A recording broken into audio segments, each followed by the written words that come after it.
Good evening. I'm pleased to welcome you to Legacy Hall of the Creation Museum in Northern Kentucky in the metropolitan area of Cincinnati. I'm Tom Foreman from CNN, and I'm pleased to be tonight's moderator for this evolution versus creation debate. This is a very old question. Where did we come from? My answer is from Washington this morning by airplane.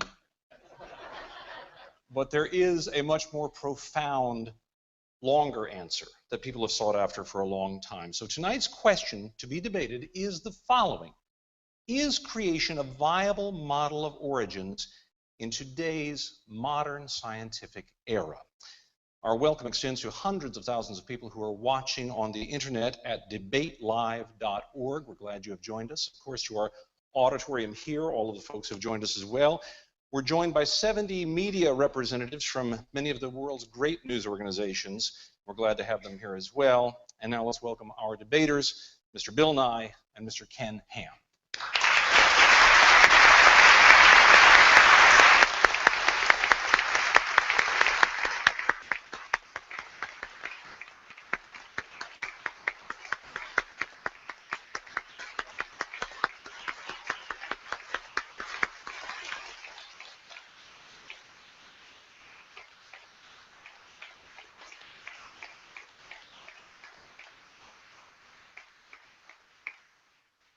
We had a coin toss earlier to determine who would go first of these two men. The only thing missing was Joe Namath in a fur coat, but it went very well. Mr. Ham won the coin toss, and he opted to speak first.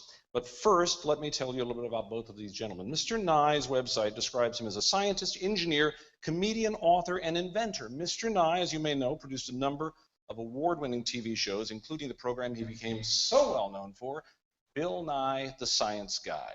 While working on the Science Guy show, Mr. Nye won 7 National Emmy Awards for writing, performing, and producing the show, won 18 Emmys in 5 years. In between creating the shows, he wrote 5 kids' books about science, including his latest title, Bill Nye's Great Big Book of Tiny Germs.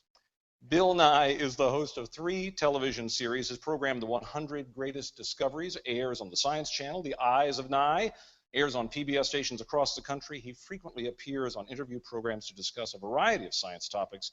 Mr. Nye serves as executive director of the Planetary Society, the world's largest space interest group. He is a graduate of Cornell with a Bachelor's of Science degree in mechanical engineering. Mr. Ken Ham is the president and co-founder of Answers in Genesis, a Bible-defending organization that upholds the authority of the scriptures from the very first verse. Mr. Ham is the man behind the popular high-tech Creation Museum where we're holding this debate. The museum has had 2 million visitors in 6 years and has attracted much of the world's media. The Answers in Genesis website is well trafficked with 2 million visitors alone last month. Mr. Ham is also a best-selling author, a much-in-demand speaker, and the host of a daily radio feature carried on 700-plus stations. This is his second public debate on evolution and creation. The first was at Harvard in the 1990s. Mr. Ham is a native of Australia. He earned a bachelor's degree in applied science with an emphasis in environmental biology from the Queensland Institute of Technology, as well as a diploma of education at the University of Queensland in Brisbane, Australia. And now, Mr. Ham, you opted to go first, so you will be first with your 5-minute opening statement. Well, good evening. I know that not everyone watching this debate will necessarily agree with what I have to say, but I'm an Aussie and live over here in America, and they tell me I have an accent, and so it doesn't matter what I say. Some people tell me we just like you hear saying it. So I hope you enjoy me saying it anyway. Well, the debate topic is this: is creation a viable model of origins in today's modern scientific era? You know, when this was first announced on the internet, there are lots of statements like this one from the Richard Dawkins Foundation: scientists should not debate creationists, period. And this one from one of the discovery.com websites: should scientists debate creationists? You know, right here I believe there's a gross misrepresentation in our culture. We're seeing people in being indoctrinated to believe that creationists can't be scientists. I believe it's all a part of secularists hijacking the word science. I want you to meet a modern-day scientist who is a biblical creationist. My name is Stuart Burgess. I'm a professor of engineering design at Bristol University in the UK. My name is Stuart Burgess. I'm a Professor of Engineering Design at Bristol University in the UK. I have published over 130 scientific papers on the science of design in engineering and biological systems. From my research work, I have found that the scientific evidence fully supports creationism as the best explanation to origins. I've also designed major parts of spacecraft launched by ESA and NASA. So here's a biblical creationist who's a scientist who's also an inventor. And I want young people to understand that. You know, the problem, I believe, is this. We need to define terms correctly. We need to define creation, evolution in regard to origins, and we need to define science. And in this opening statement, I want to concentrate on dealing with the word science. I believe the word science has been hijacked by secularists. Now, what is science? Well, the origin of the word comes from the classical Latin scientia, which means to know. And if you look up a dictionary, it'll say science means state of knowing, knowledge. But there's different types of knowledge, and I believe this is where the confusion lies. There's experimental or observational science, as we call it. That's using the scientific method, observation, measurement, experiment, testing. That's what produces our technology, computers, spacecraft, jet planes, smoke detectors, looking at DNA, antibiotics, medicines and vaccines. You see, all scientists, whether creationists or evolutionists, actually have the same observational or experimental science. And it doesn't matter whether you're a creationist or an evolutionist, you can be a great scientist. For instance, here's an atheist who is a great scientist, Craig Venter, one of the first researchers to sequence the human genome. Or Dr. Raymond Damadian. He is a man who invented the MRI scanner and revolutionized medicine. He's a biblical creationist. But I want us to also understand molecules to man evolution belief has nothing to do with developing technology. You see, when we're talking about origins, we're talking about the past. We're talking about our origins. We weren't there. You can't observe that, whether it's molecules to man evolution or whether it's a creation account. And when you're talking about the past, we like to call that origins or historical science, knowledge concerning the past. Here at the Creation Museum, we make no apology about the fact that our origins or historical science actually is based upon the biblical account of origins. Now, when you research science textbooks being used in public schools, what we found is this. By and large, the origins or historical science is based upon man's ideas about the past, for instance, the ideas of Darwin. And our research has found that public school textbooks are using the same word science for observational science and historical science. They arbitrarily define science as naturalism and outlaw the supernatural. They present molecules to man evolution as fact. They are imposing, I believe, the religion of naturalism or atheism on generations of students. You see, I assert that the word science has been hijacked by secularists in teaching evolution to force the religion of naturalism on generations of kids. Secular evolutionists teach that all life developed by natural processes from some primordial form, that man is just an evolved animal, which has great bearing on how we view life and death. For instance, as Bill states, it's very hard to accept for many of us that when you die, it's over. But you see, the Bible gives a totally different account of origins, of who we are, where we came from, the meaning of life, and our future.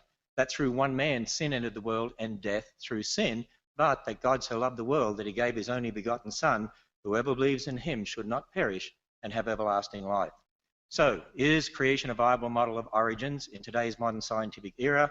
I say the creation-evolution debate is a conflict between two philosophical worldviews based on two different accounts of origins or science beliefs, and creation is the only viable model of historical science confirmed by observational science in today's modern scientific era. And that is time. I have the unenviable job of being the timekeeper here. So I'm like the referee in football that you don't like, but I will periodically, if either one of our debaters runs over on anything, I will stop them in the name of keeping it fair for all. Mr. Ham, thank you for your comments. Now it's Mr. Nye's turn for a 5-minute opening statement. Mr. Nye. Thank you. It's a pleasure to be here. I very much appreciate you including me in your facility here. Now, looking around the room, I think I see just one bow tie. Is that right? Just one. I'm telling you, once you try. Oh, yes, two. That's great. I started wearing bow ties when I was young in high school. My father showed me how, his father showed him. And there's a story associated with this, which I find remarkable. My grandfather was in the Rotary, and he attended a convention in Philadelphia. And even in those days, at the turn of the last century, people rented tuxedos. And the tuxedo came with a a bow tie, untied bow tie. So he didn't know how to tie it, so wasn't sure what to do, but he just took a chance. He went to the hotel room next door, knocked on the door, excuse me, can you help me tie my tie? And the guy said, sure, lie down on the bed. So my grandfather, I mean, he wanted to have the tie on, wasn't sure what he was getting into, so he is said to have lain on the bed, and the guy tied a perfect bow tie knot, and quite reasonably, my grandfather said, thank you. Why'd I have to lie down on the bed? The guy said, I'm an undertaker. It's really the only way I know how to do it. Now, that story was presented to me as a true story. It may or may not be. But it gives you something to think about, and it's certainly something to remember. So here tonight, we're going to have two stories, and we can compare Mr. Ham's story to the story from what I will call the outside, from mainstream science. The question tonight is, does Ken Ham's creation model hold up? Is it viable? So let me ask you all, what would you be doing if you weren't here tonight? That's right, you'd be home watching CSI. CSI Petersburg. Is that coming? I think it's coming. And on CSI, there is no distinction made between historical science and observational science. These are constructs unique to Mr. Ham. We don't normally have these anywhere in the world except here. Natural laws that applied in the past apply now. That's why they're natural laws. That's why we embrace them. That's how we made all these discoveries that enabled all this remarkable technology. So CSI is a fictional show, but it's based absolutely on real people doing real work. When you go to a crime scene and find evidence, you have clues about the past. And you trust those clues, and you embrace them, and you move forward to convict somebody. Mr. Ham and his followers have this remarkable view of a worldwide flood that somehow influenced everything that we observe in nature. A 500-foot wooden boat, 8 zookeepers for 14,000 individual animals, every land plant in the world underwater for a full year. I ask us all, is that really reasonable? You'll hear a lot about the Grand Canyon, I imagine, also, which is a remarkable place, and it has fossils. And the fossils in the Grand Canyon are found in layers. There is not a single place in the Grand Canyon where the fossils of one type of animal cross over into the fossils of another. In other words, when there was a big flood on the earth, you would expect drowning animals to swim up to a higher level. Not any one of them did. Not a single one. If you could find evidence of that, my friends, you could change the world. Now, I just want to remind us all, there are billions of people in the world who are deeply religious, who get enriched, who have a wonderful sense of community from their religion. They worship together, they eat together, they live in their communities and enjoy each other's company. Billions of people, but these same people do not embrace the extraordinary view that the earth is somehow only 6,000 years old. That is unique. And here's my concern. What keeps the United States ahead, what makes the United States a world leader, is our technology, our new ideas, our innovations. If we continue to eschew science, eschew the process, and try to divide science into observational science and historic science, we are not going to move forward. We will not embrace natural laws. We will not make discoveries. We will not invent and innovate and stay ahead. So if you ask me if Ken Ham's creation model is viable, I say no. It is absolutely not viable. So stay with us over the next period, and you can compare my evidence to his. Thank you all very much. Very nice start by both of our debaters here. And now each one will offer a 30-minute illustrated presentation to fully offer their case for us to consider. Mr. Ham, you're up.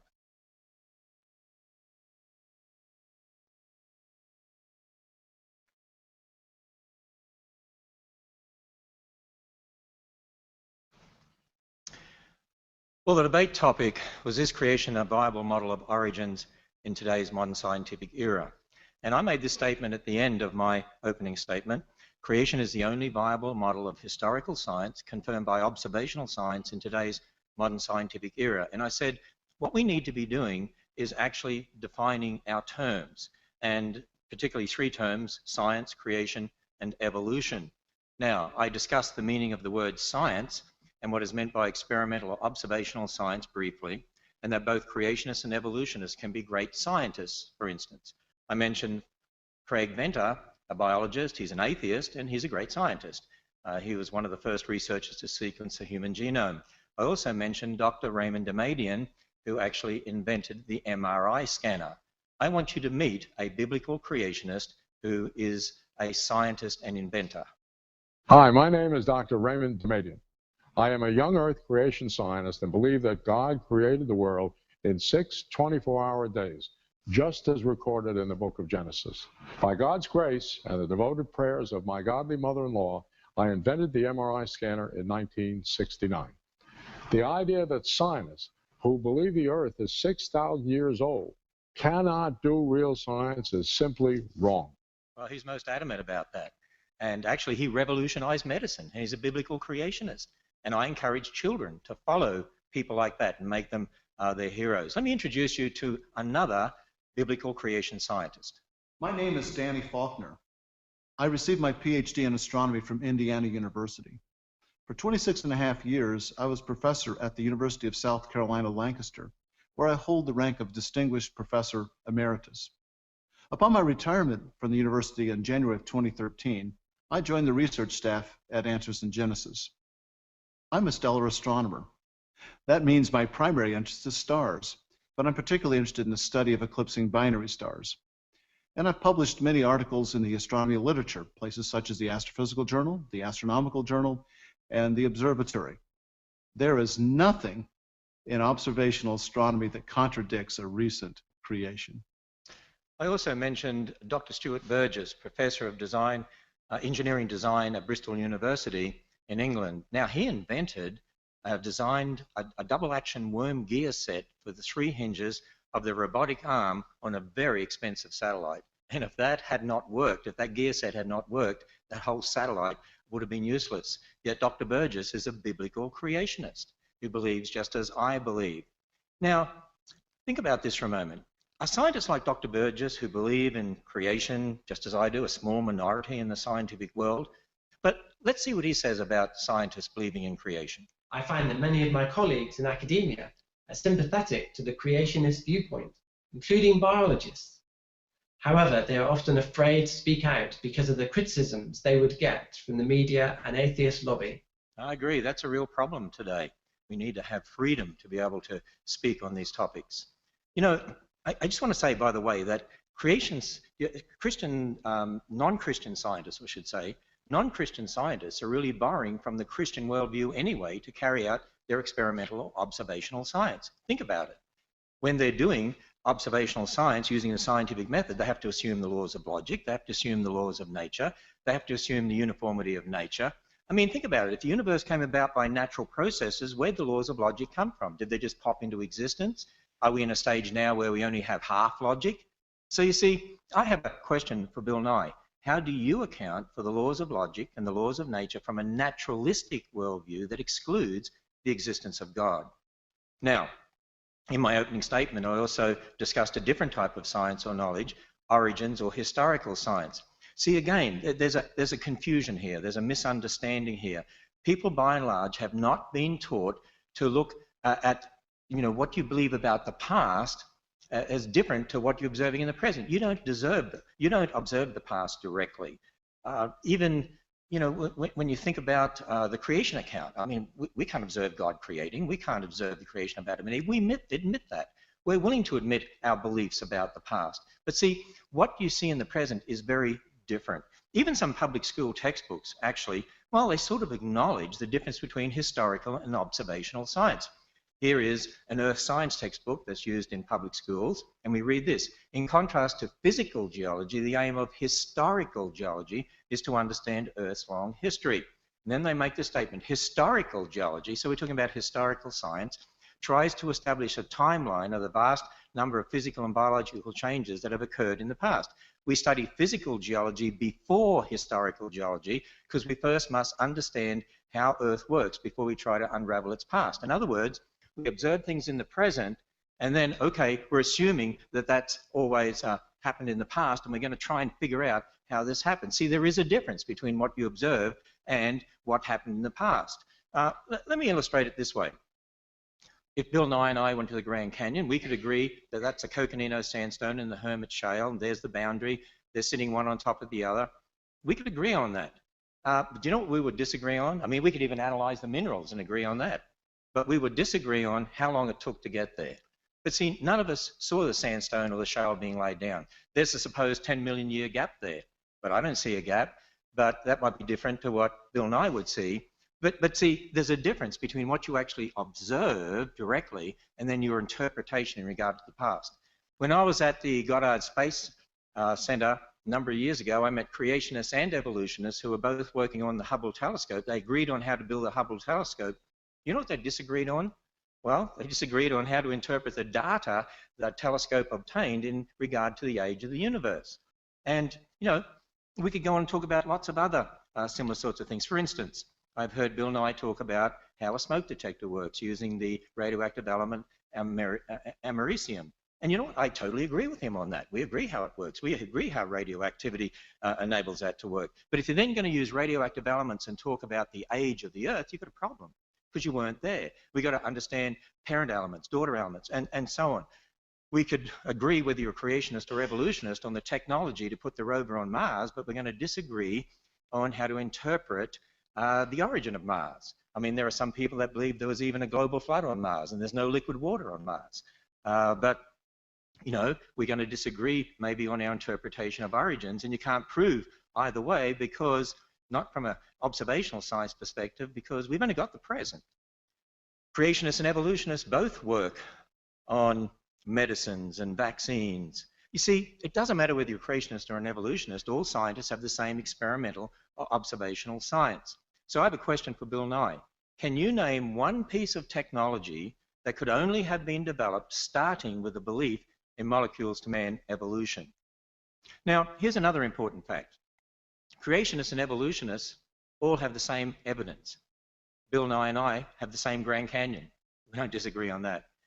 We will have the same fish fossil. This is one from the Creation Museum. The same dinosaur skeletons, the same animals, the same humans, the same DNA, the same radioactive decay elements that we see. We have the same universe.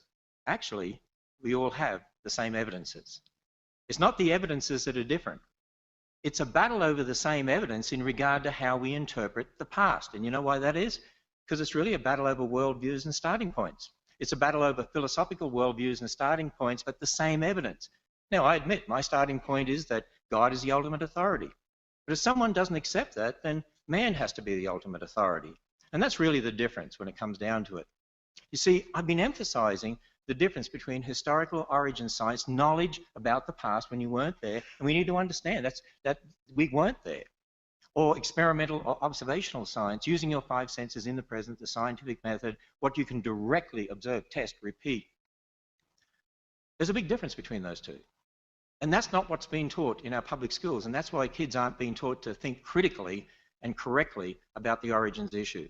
But you know, it's also important to understand when talking about creation evolution, both involve historical science and observational science. You see, the role of observational science is this: it can be used to confirm or otherwise one's historical science based on one's starting point. Now, when you think about the debate topic and what I affirmed concerning creation, if our origins or historical science based on the Bible's account of origins is true, then there should be predictions from this that we can test using observational science, and there are. For instance, based on the Bible, we'd expect to find evidence confirming an intelligence produced life. We'd expect to find evidence confirming after their kind. The Bible says God made kinds of animals and plants after their kind, implying each kind produces its own, not that one kind changes into another. You'd expect to find evidence confirming a global flood of Noah's day, evidence confirming one race of humans, because we all go back to Adam and Eve. Biologically, that would mean there's one race. Evidence confirming the Tower of Babel, that God gave different languages. Evidence confirming a young universe. Now, I can't go through all of those, but a couple of them we'll look at briefly. After their kind, evidence confirming that. In the Creation Museum, we have a display featuring replicas, actually, of Darwin's finches. They're called Darwin's finches. Darwin collected finches from the Galapagos and took them back to England, and we see the different species, the different beak sizes here. And you know, from the specimens that Darwin obtained in the Galapagos, he actually pondered these things and how do you explain this? And in his notes, actually, he came up with this diagram here, a tree. And he actually said, I think. So he was talking about different species and maybe those species came from some common ancestor. Actually, when it comes to finches, we actually would agree as creationists that different finch species came from a common ancestor, but a finch is what they would have to come from. You see, Darwin wasn't just thinking about species. Darwin had a much bigger picture in mind. When you look at The Origin of Species and read that book, you'll find he made this statement: from such low and intermediate form, both animals and plants may have been developed, and if we admit this, we must likewise admit that all organic beings which have ever lived on this earth may be descended from some one primordial form. So he had in mind what we today know as an evolutionary tree of life, that all life has arisen from some primordial form.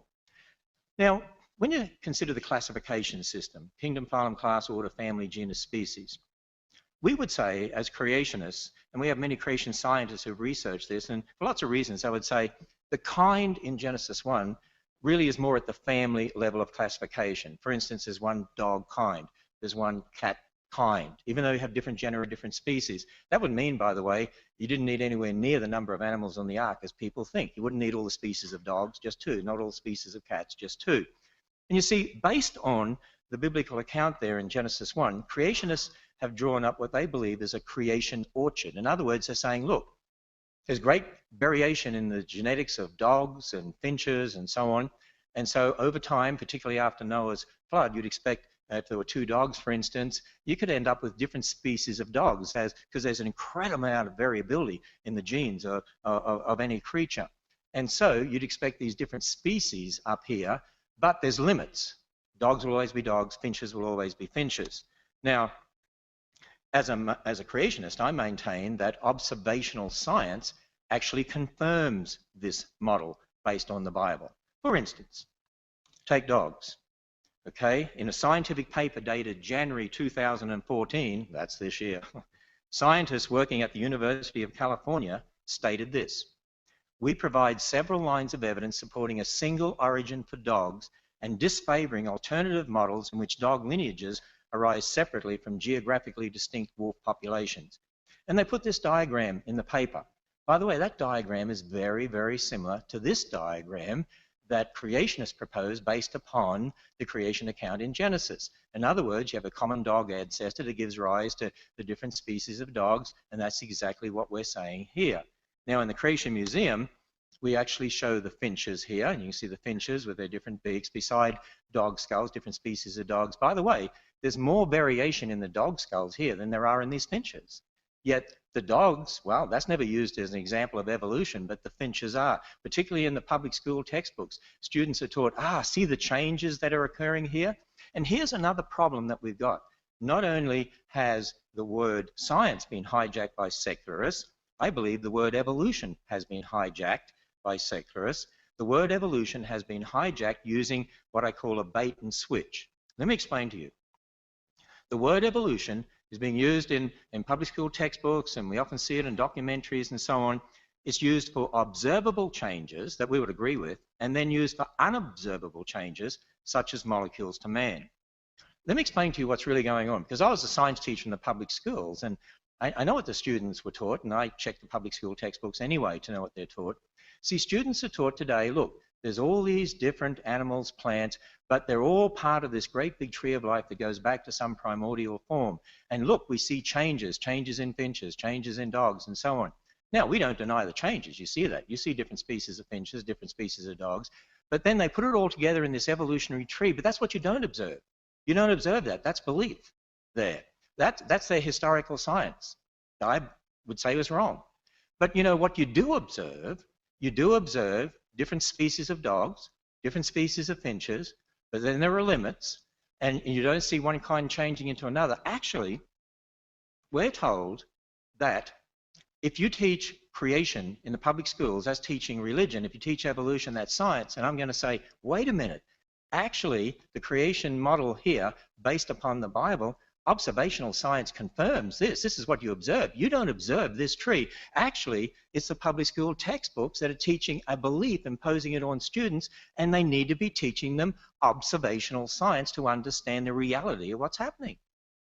Now, what we found is that public school textbooks present the evolutionary tree as science, but reject the creation orchard as religion. But observational science confirms the creation orchard. So public school textbooks are rejecting observational science and imposing a naturalistic religion on students. The word evolution has been hijacked using a bait and switch to indoctrinate students to accept evolutionary belief as observational science. Let me introduce you to another scientist, Richard Lenski, Michigan State University. He's a great scientist. He's known for culturing E. coli in the lab. And he found there were some E. coli that actually seemed to develop the ability to grow on substrate, on citrate in substrate. But Richard Lenski is here mentioned in this book, and it's called Evolution in the Lab. So the ability to grow on citrate is said to be evolution. And there are those that say, hey, this is against the creationists. For instance, Jerry Coyne from University of Chicago says, Lenski's experiment is also yet another poke in the eye for anti-evolutionists. He says the thing I like most is that it says you can get these complex traits evolving by a combination of unlikely events. But is it a poke in the eye for anti-evolutionists? Is it really seeing complex traits evolving? What does it mean that some of these bacteria are able to grow on citrate? Let me introduce you to another biblical creationist who is a scientist. Hi, my name is Dr. Andrew Fabich. I got my PhD from the University of Oklahoma in microbiology. I teach at Liberty University, and I do research on E. coli in the intestine. I've published in secular journals from the American Society for Microbiology, including infection immunity and applied environmental microbiology, as well as several others. My work has been cited even the past year in the journals Nature, Science Translational Medicine, Public Library of Science, Public Library of Science Genetics. It's cited regularly in those journals. And while I was taught nothing but evolution, I don't accept that position, and I do my research from a creation perspective. When I look at the evidence that people cite of E. coli supposedly evolving over 30 years, over 30,000 generations in the lab, and people say that it is now able to grow on citrate, I don't deny that it grows on citrate, but it's not any kind of new information. The information's already there, and it's just a switch that gets turned on and off, and that's what they reported in there. There's nothing new. See, students need to be told what's really going on here. Certainly there's change, but it's not change necessary for molecules to man. Now, we could look at other predictions. What about evidence confirming one race? Well, when we look at the human population, we see lots of differences. But based on Darwin's ideas of human evolution as presented in The Descent of Man, I mean, Darwin did teach in The Descent of Man there are lower races and higher races. Would you believe that back in the 1900s, one of the most popular biology textbooks used in the public schools in America taught this? At the present time, there exist upon Earth 5 races or varieties of man, and finally the highest type of all, the Caucasians, represented by the civilized white inhabitants of Europe and America. Can you imagine if that was in the public schools today? And yet, that's what was taught, but it was based on Darwin's ideas that are wrong. You have a wrong foundation. You're going to have a wrong worldview. Now, had they started from the Bible and from the creation account in the Bible, what does it teach? Well, we're all descendants of Adam and Eve. We go through the Tower of Babel, different languages, so different people groups formed, distinct characteristics, but we'd say, you know what, that means there's biologically only one race of humans. Well, I mentioned Dr. Venter before, and he was a researcher with the Human Genome Project, and you'll remember in the year 2000, this was headline news, and what we read was this: they had put together a draft of the entire sequence of the human genome and unanimously declared there is only one race, the human race. Wow, who would have guessed? But you see, there we have observational science confirming the creation account, not confirming at all Darwin's ideas. Now, there's much more that could be said on each of these topics. Obviously, you can't do that in a short time like this. and you could do a lot more research. I suggest you visit our website at Answers in Genesis for a lot more information. So, the debate topic, is creation a viable model of origins in today's scientific era? I said we need to define the terms, and particularly the term science and the term evolution, and I believe we need to understand how they're being used to impose an anti-God religion on generations of unsuspecting students. You see, I keep emphasizing we do need to understand the difference between experimental or observational science and historical science. And you know what? The secularists don't like me doing this because they don't want to admit that there's a belief aspect to what they're saying, and there is, and they can't get away from it. Let me illustrate this with a statement from Bill Nye. That you can show the Earth is not flat. You can show the Earth is not 10,000 years old. By the way, I agree. You can show the Earth is not flat. There's a video from the Galileo spacecraft showing the Earth, and speeded up, of course, but spinning. You can see it's a sphere. You can observe that. You can't observe the age of the Earth. You don't see that. You see, again, I emphasize there's a big difference between historical science, talking about the past, and observational science, talking about the present. And I believe what's happening is this, that students are being indoctrinated by the confusion of terms. The hijacking of the word science and the hijacking of the word evolution in a bait and switch.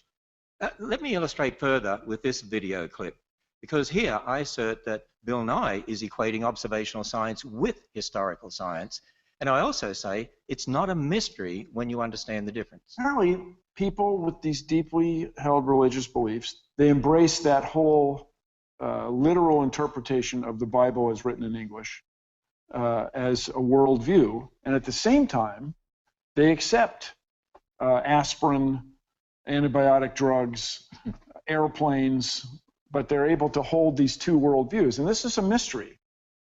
Actually, I suggest to you it's not a mystery. You see, when I'm talking about antibiotics, aspirin, smoke detectors, jet planes, that's Ken Ham, the observational science bloke. I'm an Australian. We call guys blokes, okay? But when you're talking about creation in thousands of years or the age of the Earth, that's Ken Ham, the historical science bloke. I'm willing to admit that. Now, when Bill Nye's talking about aspirin, antibiotics, jet planes, smoke detectors, he does a great job at that. I used to enjoy watching him on TV too. That's Bill Nye, the observational science guy. But when he's talking about evolution of millions of years, I'm challenging him that that's Bill Nye, the historical science guy. And I challenge the evolutionists to admit the belief aspects of their particular worldview. Now, at the Creation Museum, we're only too willing to admit our beliefs based upon the Bible, but we also teach people the difference between beliefs and what one can actually observe and experiment with in the present. I believe we're teaching people to think critically and to think in the right terms about science. I believe it's the creationists that should be educating the kids out there, because we're teaching them the right way to think.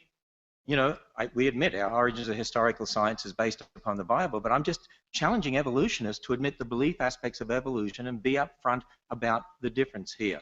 As I said, I'm only too willing to admit my historical science based on the Bible. And let me further go on and define the term creation as we use it. By creation, we mean, here at Answers in Genesis and the Creation Museum, we mean the account based on the Bible. Yes, I take Genesis as literal history, as Jesus did. And here at the Creation Museum, we walk people through that history. We walk them through creation, a perfect creation. God made Adam and Eve, land animal kind, sea creatures, and so on. And then sin and death entered the world, so there was no death before sin. That means, how can you have billions of dead things before man sinned? And then the catastrophe of Noah's flood. If there was a global flood, you'd expect to find billions of dead things buried in rock layers laid down by water all over the earth. I had to say that because a lot of our supporters would want me to. And what do you find? Billions of dead things buried in rock layers laid down by water all over the earth. Confusion, the Tower of Babel. God gave different languages, so you get different people groups. So this is the geological, astronomical, anthropological, biological history as recorded in the Bible. So this is concerning what happened in the past that explains the present. And then, of course, that God's Son stepped into history to be Jesus Christ, the God-man, to die on the cross, be raised from the dead, and one day there's going to be a new heavens and a new earth to come. And, you know, not only is this an understanding of history to explain the geology, biology, astronomy, and so on, to connect the present to the past, but it's also a foundation for our whole worldview. For instance, in Matthew 19, when Jesus was asked about marriage, he said, "Have you not read? He which made the beginning made them male and female." and said, "For this cause shall a man leave his father and mother and be joined to his wife, and they'll be one flesh." He quoted from Genesis as literal history, Genesis 1 and 2. God invented marriage, by the way. That's where marriage comes from, and it's to be a man and a woman. And not only marriage, ultimately, every single biblical doctrine of theology, directly or indirectly, is founded in Genesis. Why is there sin in the world? Genesis. Why is there death? Genesis.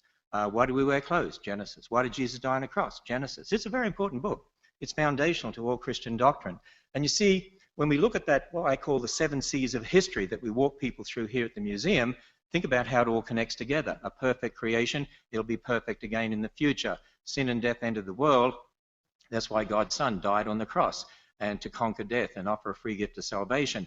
The flood of Noah's day, a reminder that the flood was a judgment because of man's wickedness, but at the same time a message of God's grace and salvation, as Noah and his family had to go through a door to be saved, so we need to go through a door to be saved. Jesus Christ said, "I am the door, by me if any man enter in, he'll be saved." And we make no apology about the fact that what we're on about is this. If you confess with your mouth the Lord Jesus and believe in your heart God has raised him from the dead, you'll be saved. Now, as soon as I say that, people say, see, if you allow creation in schools, for instance, if you allow students to even hear about it, this is religion. You know, let me illustrate this, talking about a recent battle in Texas over textbooks in the public school. A newspaper report said this: textbook and classroom curriculum battles have long ranged in Texas, pitting creationists, those who see God's hand in the creation of the universe, against academics. Stop right there. Notice, creationists, academics. Creationists can't be academics. Creationists can't be scientists. See, it's the way things are worded out there. It's an indoctrination that's going on. Who worry about religious and political ideology trumping scientific fact. Wait a minute, what do I mean by science? You're talking about what you observe, or you're talking about your beliefs about the past? Now, Kathy Miller is the president of the Texas Freedom Network, and she's vocally spoken out. She's spoken out about this textbook battle there in Texas. And the mission statement of the organization she's president of says, the Texas Freedom Network advances a mainstream agenda of religious freedom and individual liberties to counter the religious right. Religious freedom, individual liberties. And then she makes this statement: science education, what does she mean by science, should be based on mainstream science education, not on personal ideological beliefs of unqualified reviewers. Wait a minute, they want religious liberty and not personal ideological beliefs? I assert this. Public school textbooks are using the same word science for observational and historical science. They arbitrarily define science as naturalism and outlaw the supernatural. They present molecules to man evolution as fact, and they're imposing the religion of naturalism on generations of students. They're imposing their ideology on the students, that everything's explained by natural processes. That is a religion. What does she mean by religious liberty? They tolerate their religion. See, the battle is really about authority. It's more than just science or evolution or creation. It's about who is the authority in this world, man or God. If you start with naturalism, then what about morals? Who decides right and wrong? Well, it's subjective. Marriage, well, whatever you want it to be. Get rid of old people. I mean, why not? I mean, they're just animals. They're costing us a lot of money. Abortion, get rid of spare cats, get rid of spare kids. We're all animals. But if you start from God's word, there are moral absolutes. God decides right and wrong. Marriage, one man and one woman. Sanctity of life. We care for old people. They're made in the image of God. Life begins at fertilization, so abortion is killing a human being. We do see the collapse of Christian morality in our culture and increasing moral relativism because generations of kids are being taught the religion of naturalism and that the Bible can't be trusted. And so again, I say, creation is the only viable model of historical science confirmed by observational science in today's modern scientific era. You know what? I'm a science teacher. I want to see kids taught science. I love science. I want to see more Dr. Demadians in the world. You know, if we teach them the whole universe is a result of natural processes and not designed by a creator God, they might be looking in the wrong places or have the wrong idea when they're looking at the creation in regard to how you develop technology, because if they look on it as just random processes, that could totally influence the way they think. If they understand it was a perfect world marred by sin, that could have a great effect on how they then look for overcoming diseases and problems in the world. I want children to be taught the right foundation, that there's a God who created them, who loves them, who died on the cross for them, and that they're special. They're made in the image of God. Very good. Thank you, Mr. Ham. We can applaud Mr. Ham's presentation.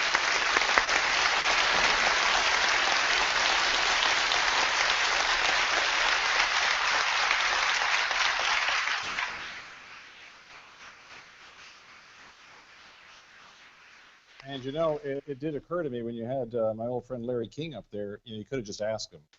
He's been around a long time, and he's a smart guy. He could probably answer it for all of us. Now, let's all be attentive to Mr. Nye as he gives us his 30-minute presentation. Thank you very much. And Mr. Ham, I learned something. Thank you. Well, let's take it back around to the question at hand. Does Ken Ham's creation model hold up? Is it viable? So for me, of course, well, take a look. We're here in Kentucky on layer upon layer upon layer of limestone. I stopped at the side of the road today and picked up this piece of limestone that has a fossil right there. Now, in these many, many layers, in this vicinity of Kentucky, there are coral animals, fossil, zooxanthellae. And when you look at it closely, you can see that they live their entire lives. They lived typically 20 years, sometimes more than that, if the water conditions are correct. And so we are standing on millions of layers of ancient life. How could those animals have lived their entire life and formed these layers in just 4,000 years? There isn't enough time since Mr. Ham's flood for this limestone that we're standing on to have come into existence. My scientific colleagues go to places like Greenland, the Arctic, they go to Antarctica, and they drill into the ice with hollow drill bits. It's not that extraordinary. Many of you have probably done it yourselves, drilling other things, hole saws to put locks in doors, for example. And we pull out long cylinders of ice, long ice rods. And these are made of snow. And by long tradition, it's called snow ice. And snow ice forms over the winter as snowflakes fall and are crushed down by subsequent layers. They're crushed together and trapping the little bubbles. And the little bubbles must needs be ancient atmosphere. There's nobody running around with a hypodermic needle squirting ancient atmosphere into the bubbles. And we find certain of these cylinders to have 680,000 layers. 680,000 snow, winter, summer cycles. How could it be that just 4,000 years ago, all of this ice formed? Let's just run some numbers. This is some scenes from lovely Antarctic. Let's say we have 680,000 layers of snow ice and 4,000 years since the Great Flood. That would mean we need 170 winter, summer cycles every year for the last 4,000 years. I mean, wouldn't someone have noticed that? Wow, wouldn't someone have noticed that there's been winter, summer 170 times one year? If we go to California, we find enormous stands of bristlecone pines. Some of them are over 6,000 years old, 6,800 years old. There's a famous tree in Sweden, Old Tico, is 9,550 years old. How could these trees be there if there was an enormous flood just 4,000 years ago? You can try this yourself, everybody. I don't mean to be mean to trees, but get a sapling and put it underwater for a year. It will not survive in general, nor will its seeds. They just won't make it. So how could these trees be that old if the Earth is only 4,000 years old? Now, when we go to the Grand Canyon, which is an astonishing place, and I recommend to everybody in the world to someday visit the Grand Canyon, you find layer upon layer of ancient rocks. And if there was this enormous flood that you speak of, wouldn't there have been churning and bubbling and roiling? How would these things have settled out? Your claim that they settled out in an extraordinary short amount of time is, for me, not satisfactory. You can look at these rocks, you can look at rocks that are younger, you can go to seashores where there's sand. This is what geologists on the outside do, study the rate at which soil is deposited at the end of rivers and deltas, and we can see that it takes a long, long time for sediments to turn to stone.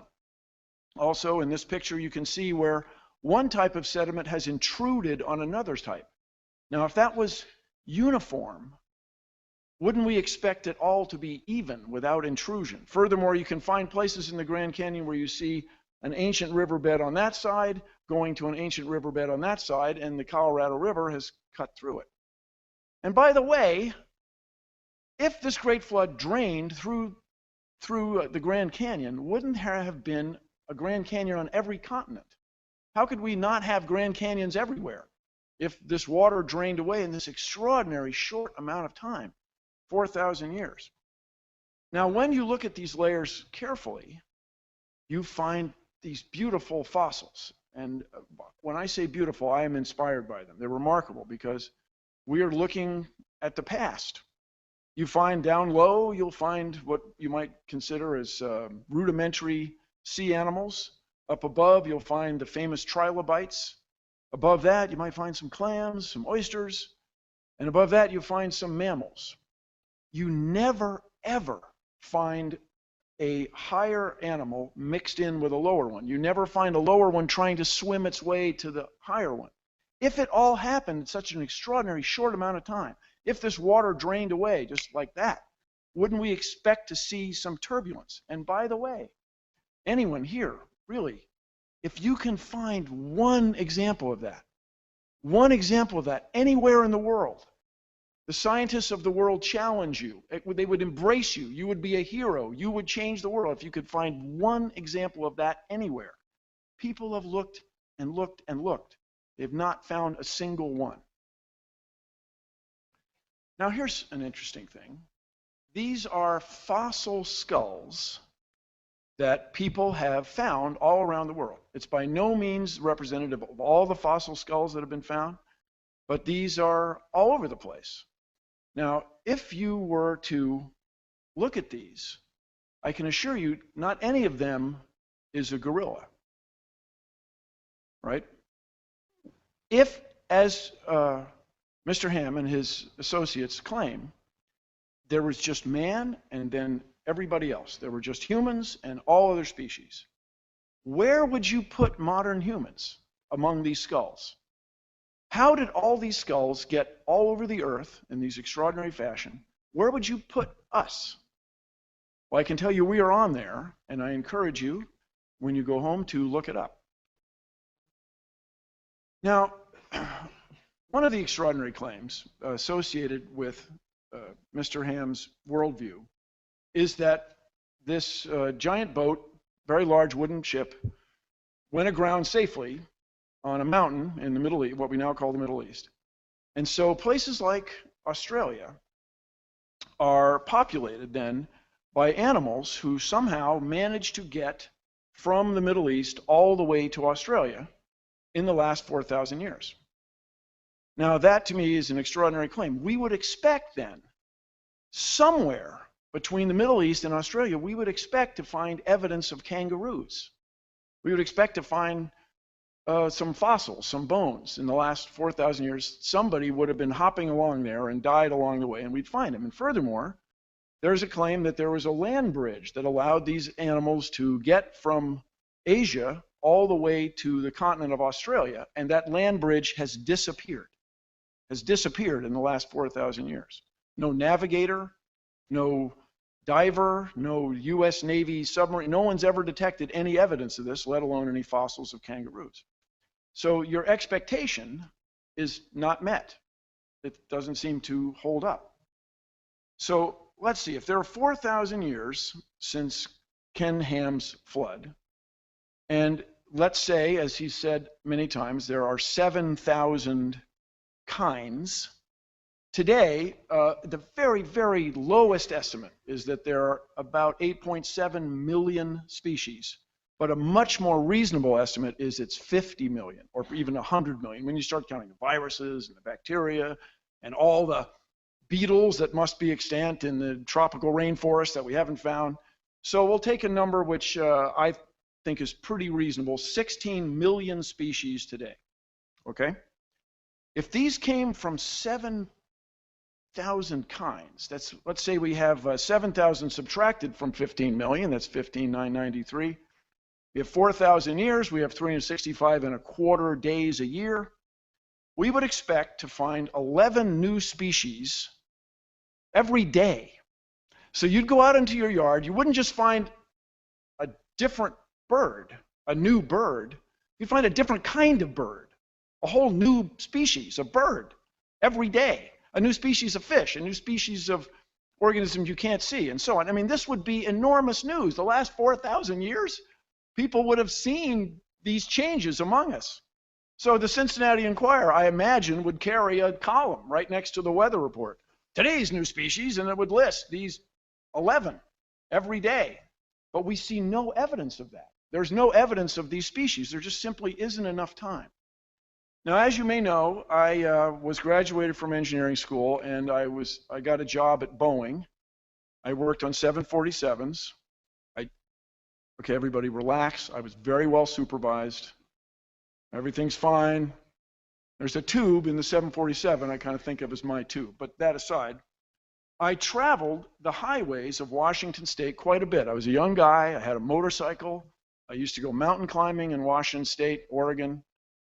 And you can drive along and find these enormous boulders on top of the ground. Enormous rocks, huge, sitting on top of the ground. Now, out there in regular academic pursuits, regular geology, people have discovered that there used to be a lake in what is now Montana, which we charmingly refer to as Lake Missoula. It's not there now, but the evidence for it, of course, is, if I may, overwhelming. And so an ice dam would form at Lake Missoula, and once in a while it would break. It would build up and break. And there were multiple floods in my old state of Washington State. But just before we go on, let me just say, go Seahawks. That was very gratifying. Very gratifying for me. Anyway, you drive along the road, and there are these rocks. So if, as is asserted here at this facility, that the heavier rocks would sink to the bottom during a flood event, the big rocks, and especially their shape, instead of aerodynamic, the hydrodynamic, the water-changing shape as water flows past. You'd expect them to sink to the bottom. But here are these enormous rocks right on the surface, and there's no shortage of them. If you go driving in Washington State or Oregon, they're readily available. So how could those be there if the Earth is just 4,000 years old? How could they be there if this one flood caused that? Another remarkable thing I'd like everybody to consider, inherent in this worldview, is that somehow Noah and his family were able to build a wooden ship that would house 14,000 individuals. There were 7,000 kinds, and there's a boy and a girl for each one of those. So it's about 14,008 people. And these people were unskilled. As far as anybody knows, they had never built a wooden ship before. Furthermore, they had to get all these animals on there, and they had to feed them, and I understand that Mr. Ham has some explanations for that, which I frankly find extraordinary, but this is the premise of the bit. And we can then run a test, a scientific test.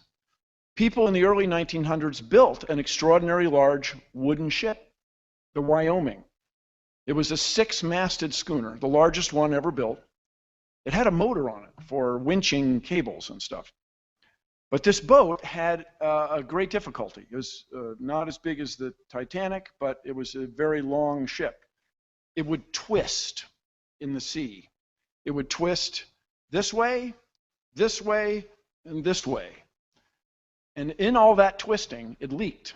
It leaked like crazy. The crew could not keep the ship dry. And indeed, it eventually foundered and sank, loss of all 14 hands. So there were 14 crewmen aboard a ship built by very, very skilled shipwrights in New England. These guys were the best in the world at wooden shipbuilding. And they couldn't build a boat as big as the Ark is claimed to have been. Is that reasonable? Is that possible? That the best shipbuilders in the world couldn't do what 8 unskilled people, men and their wives, were able to do.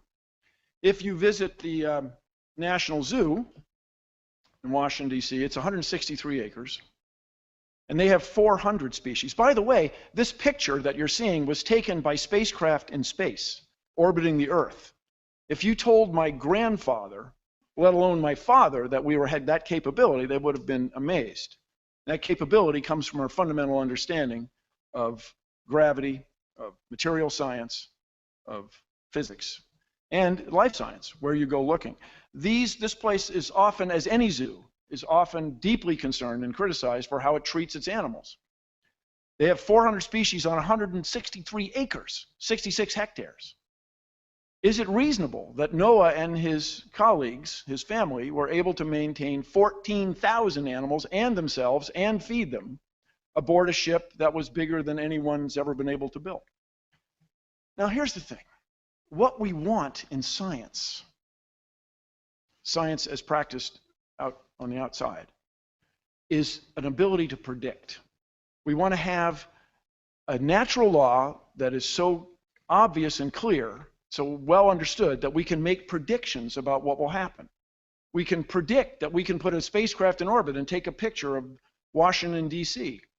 We can predict that if we provide this much room for an elephant, it will live healthily for a certain amount of time. So I'll give you an example.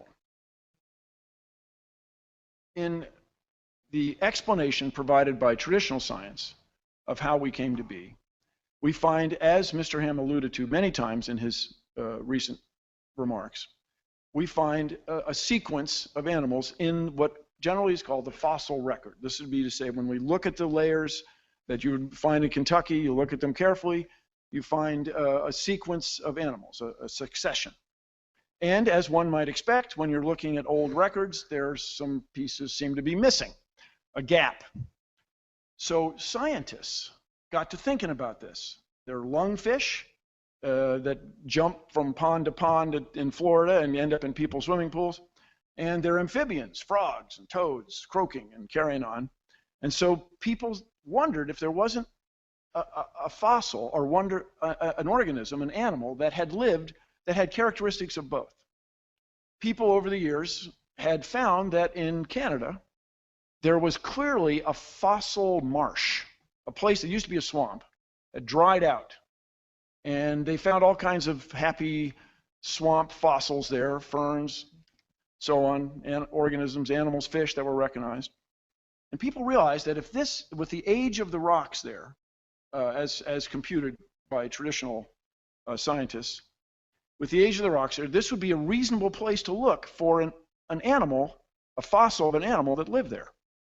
And indeed, scientists found it, Tiktaalik, this fish lizard guy. And they found several specimens. It wasn't one individual. In other words, they made a prediction that this animal would be found, and it was found. So far, Mr. Ham and his worldview, the Ken Ham creation model, does not have this capability. It cannot make predictions and show results. Here's an extraordinary one that I find remarkable. There are certain fish, the top minnows, that have the remarkable ability to have sex with other fish, traditional fish sex, and they can have sex with themselves. Now, one of the old questions in life science, everybody, one of the old sort of chin strokers, is why does any organism, whether you're an ash tree, a sea jelly, a squid, a marmot, why does anybody have sex? I mean, there are more bacteria in your tummy right now than there are humans on Earth. And bacteria, they don't bother with that, man. They just like split themselves in half. They get new bacteria. Like, let's get her done. Let's go. But why does think of all the trouble a rose bush goes to make a flower, and the thorns and the bees swimming, flying around, interacting. Why does anybody bother with all that? And the answer seems to be your enemies. And your enemies are not lions and tigers and bears. Oh my, no. Your enemies are germs and parasites. That's what's going to get you. Germs and parasites. My first cousin's son died tragically from essentially the flu. This is not some story I heard about. It's my first cousin once removed. Because apparently the virus had the right genes to attack his genes. So when you have sex, you have a new set of genes. You have a new mixture. So people studied these top minnows, and they found that the ones who reproduced sexually had fewer parasites than the ones that reproduced on their own. This black spot disease. Wait, there's more. In these populations with flooding and so on, with river ponds get isolated, then they dry up, then the river flows again. In between, some of the fish will have sex with other fish sometimes, and they'll have sex on their own, what's called asexually. And those fish, the ones that are in between, sometimes this, sometimes that, they have an intermediate number of infections. In other words, the explanation provided by evolution made a prediction. And the prediction's extraordinary and subtle, but there it is. How else would you explain it? And to Mr. Ham and his followers, I say this is something that we in science want. We want the ability to predict.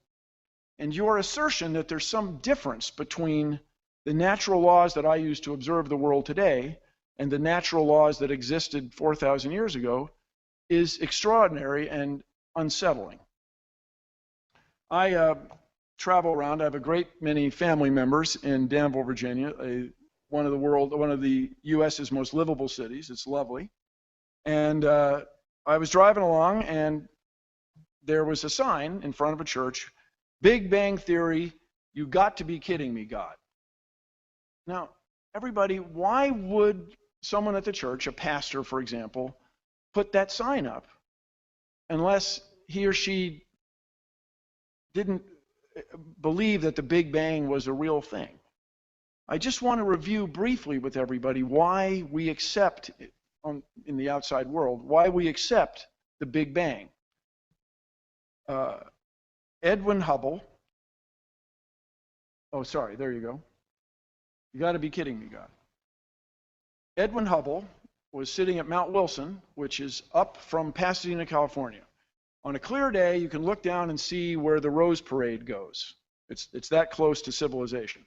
But even in the early 1900s, the people who selected this site for astronomy picked an excellent site. The clouds and smog are below you. And Edwin Hubble sat there at this very big telescope night after night studying the heavens.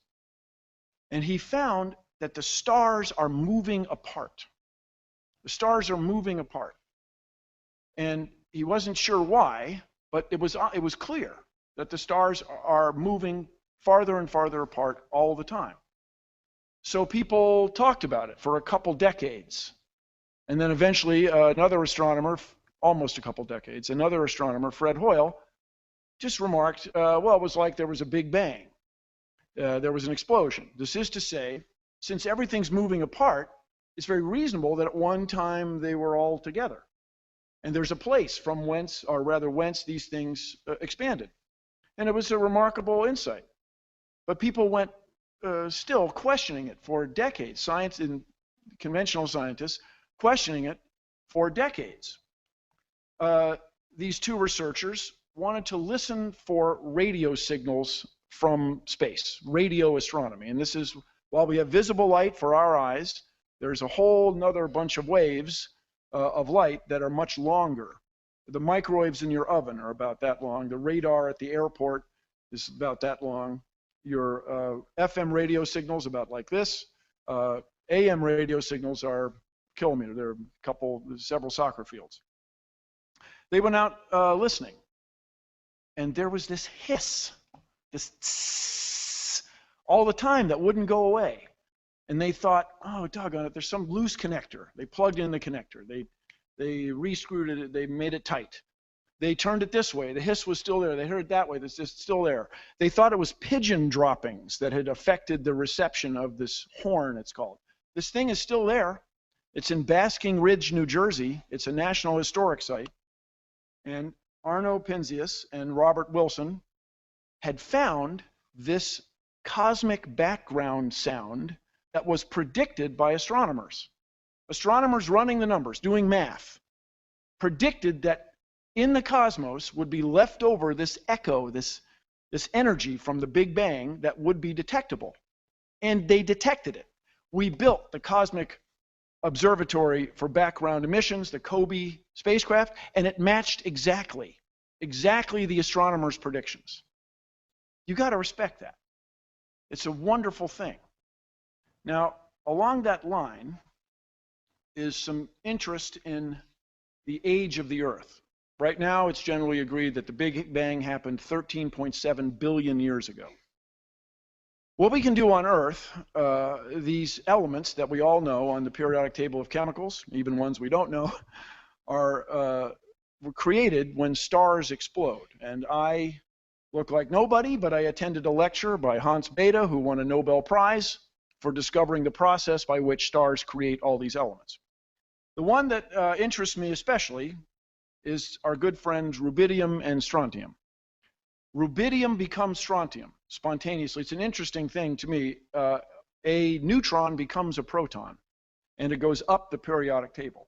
When lava comes out of the ground, molten lava, and it freezes, turns to rock, when the melt solidifies or crystallizes, it locks the rubidium and strontium in place.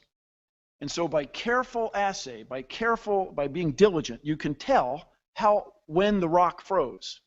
You can tell how old the rubidium and strontium are, and you can get an age for the Earth. When that stuff falls on fossils, you can get a very good idea of how old the fossils are. I encourage you all to go to Nebraska, go to Ashfall State Park, and see the astonishing fossils. It looks like a Hollywood movie. There are rhinoceroses, there are three-toed horses in Nebraska. None of those animals are extant today. And they were buried catastrophically by a volcano in what is now Idaho, is now Yellowstone National Park, what's called the hot spot. People call it the super volcano. And it's a remarkable thing. Apparently, as I can tell you, as a Northwesterner around for Mount St. Helens, full disclosure, I'm on the Mount St. Helens board. When it goes off, it gives out a great deal of gas that's toxic and knock these animals out. Looking for relief, they go to a watering hole, and then when the ash comes, they were all buried. It's an extraordinary place. Now, if in the bad old days you had heart problems, they would right away cut you open. Now we use a drug based on rubidium to look at the inside of your heart without cutting you open. Now, my Kentucky friends, I want you to consider this. Right now, there is no place in the Commonwealth of Kentucky to get a degree in this kind of nuclear medicine, this kind of drugs associated with that. I hope you find that troubling. I hope you're concerned about that. You want scientifically literate students in your Commonwealth for a better tomorrow for everybody. You can't get this here. You have to go out of state. Now, as far as the distance to stars, understand this is very well understood. It's February. We look at a star in February, we measure an angle to it, we wait 6 months, we look at that same star again, and we measure that angle. It's the same way carpenters built this building.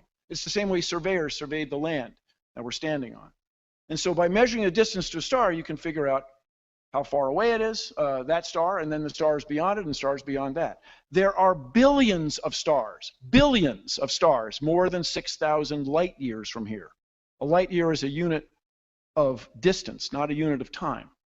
There are billions of stars. Mr. Ham, how could there be billions of stars more distant than 6,000 years if the world's only 6,000 years old? It's an extraordinary claim.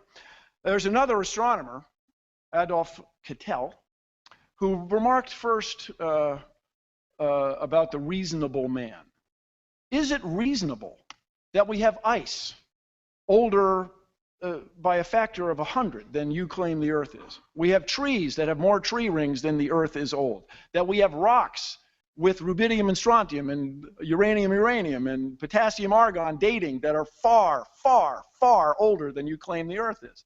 Could anybody have built an ark that would sustain better than any ark anybody was able to build on the Earth?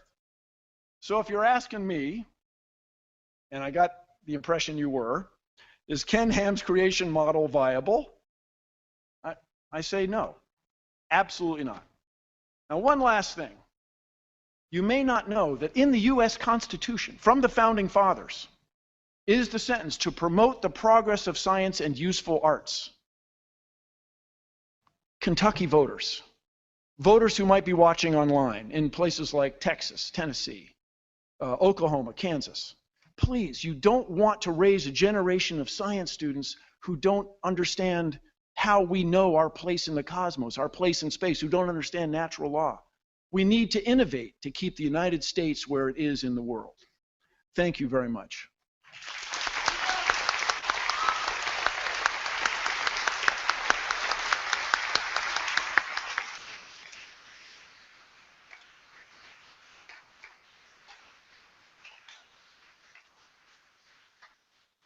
That's a lot to take in. I hope everybody's holding up well. That's a lot of information. What we're going to have now is a 5-minute rebuttal time for each gentleman to address the other one's comments, and then there will be a 5-minute counter rebuttal after that.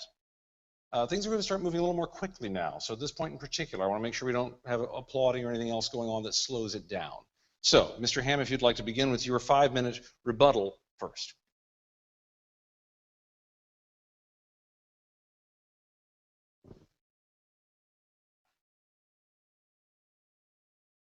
Well, first of all, Bill, if I was to answer all the points that you brought up, the moderator would think I was going on for millions of years. So I can only deal with some of them. And you mentioned the age of the Earth a couple of times, so let me deal with that. As I said in my presentation, you can't observe the age of the Earth, and I would say that comes under what we call historical origin science.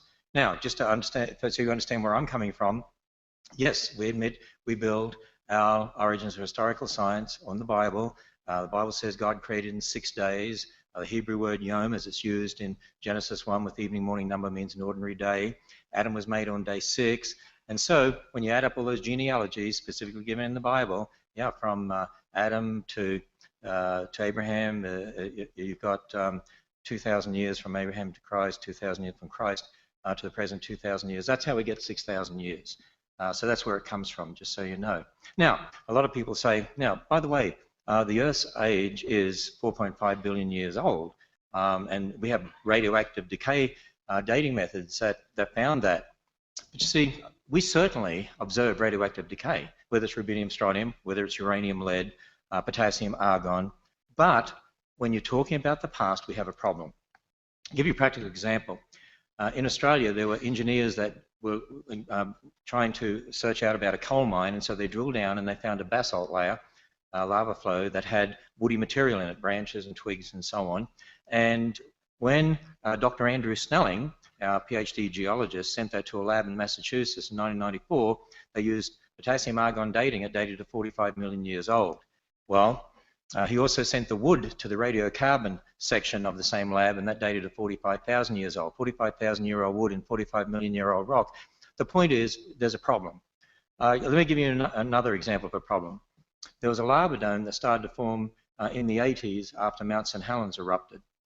And in 1994, Dr. Steve Austin, another PhD geologist, actually sampled the rock there.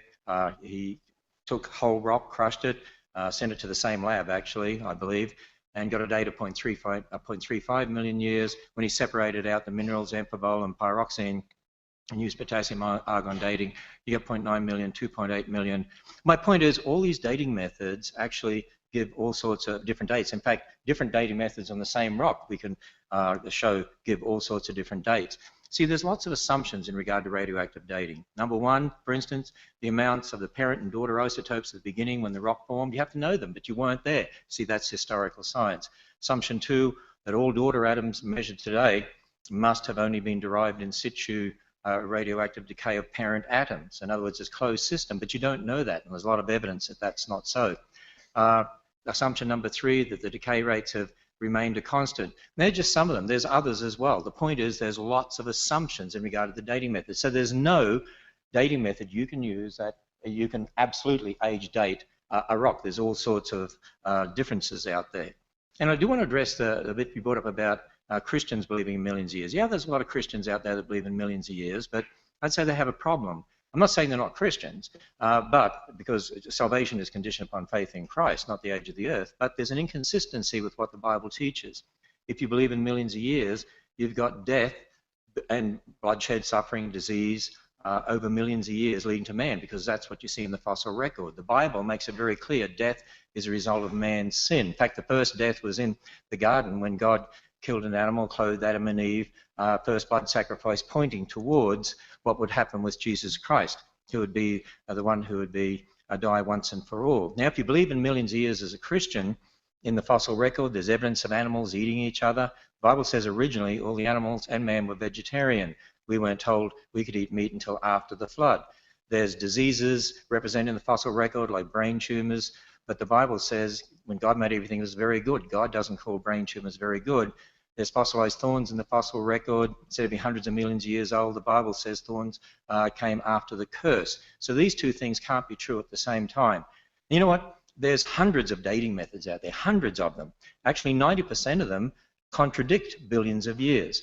And the point is, all such dating methods are fallible. And I claim there's only one infallible dating method. It's a witness who was there, who knows everything, who told us. And that's from the Word of God. And that's why I would say that the Earth is only 6,000 years. And as Dr. Faulkner said, there's nothing in astronomy, and certainly Dr. Snelling would say there's nothing in geology to contradict a belief in a young age for the Earth and the universe. Thank you, Mr. Ham. Mr. Nye, your 5-minute rebuttal, please. Thank you very much. Let me start with the beginning. If you find 45 million year old rock on top of 45,000 year old trees, maybe the rock slid on top. Maybe that's it. That seems much more reasonable explanation than it's impossible.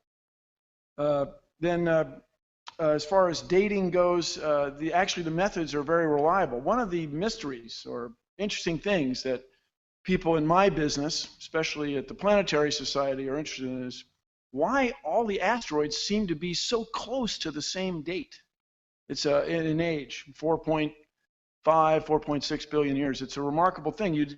People at first expected a little more of a spread. So I understand that you take the Bible as written in English, translated not countless, but many, many times over the last 3 millennia, as to be a more accurate, more reasonable assessment of the natural laws we see around us than what I and everybody in here can observe. That to me is unsettling, troubling. And then about the disease thing, are the fish sinners? Have they done something wrong to get diseases? That's sort of an extraordinary claim that takes me just a little past what I'm comfortable with. And then as far as you can't observe the past, I have to stop you right there. That's what we do in astronomy. All we can do is in astronomy is look at the past. By the way, you're looking at the past right now because the speed of light bounces off of me and then gets to your eyes. And I'm delighted to see that the people in the back of the room appear just that much younger than the people in the front. So this idea that you can separate the natural laws of the past from the natural laws that we have now, I think is at the heart of our disagreement. I don't see how we're ever going to agree with that if you insist that natural laws have changed. It's, for lack of a better word, it's magical. And I have appreciated magic since I was a kid, but it's not really what we want in conventional mainstream science. So your assertion that all the animals were vegetarians before they got on the ark, that's really remarkable. I have not spent a lot of time with lions, but I can tell they've got teeth that really aren't set up for broccoli. That these animals were vegetarians till this flood is something that I would ask you to provide a little more proof for. I give you the lion's teeth. You give me verses as translated into English over 30 centuries.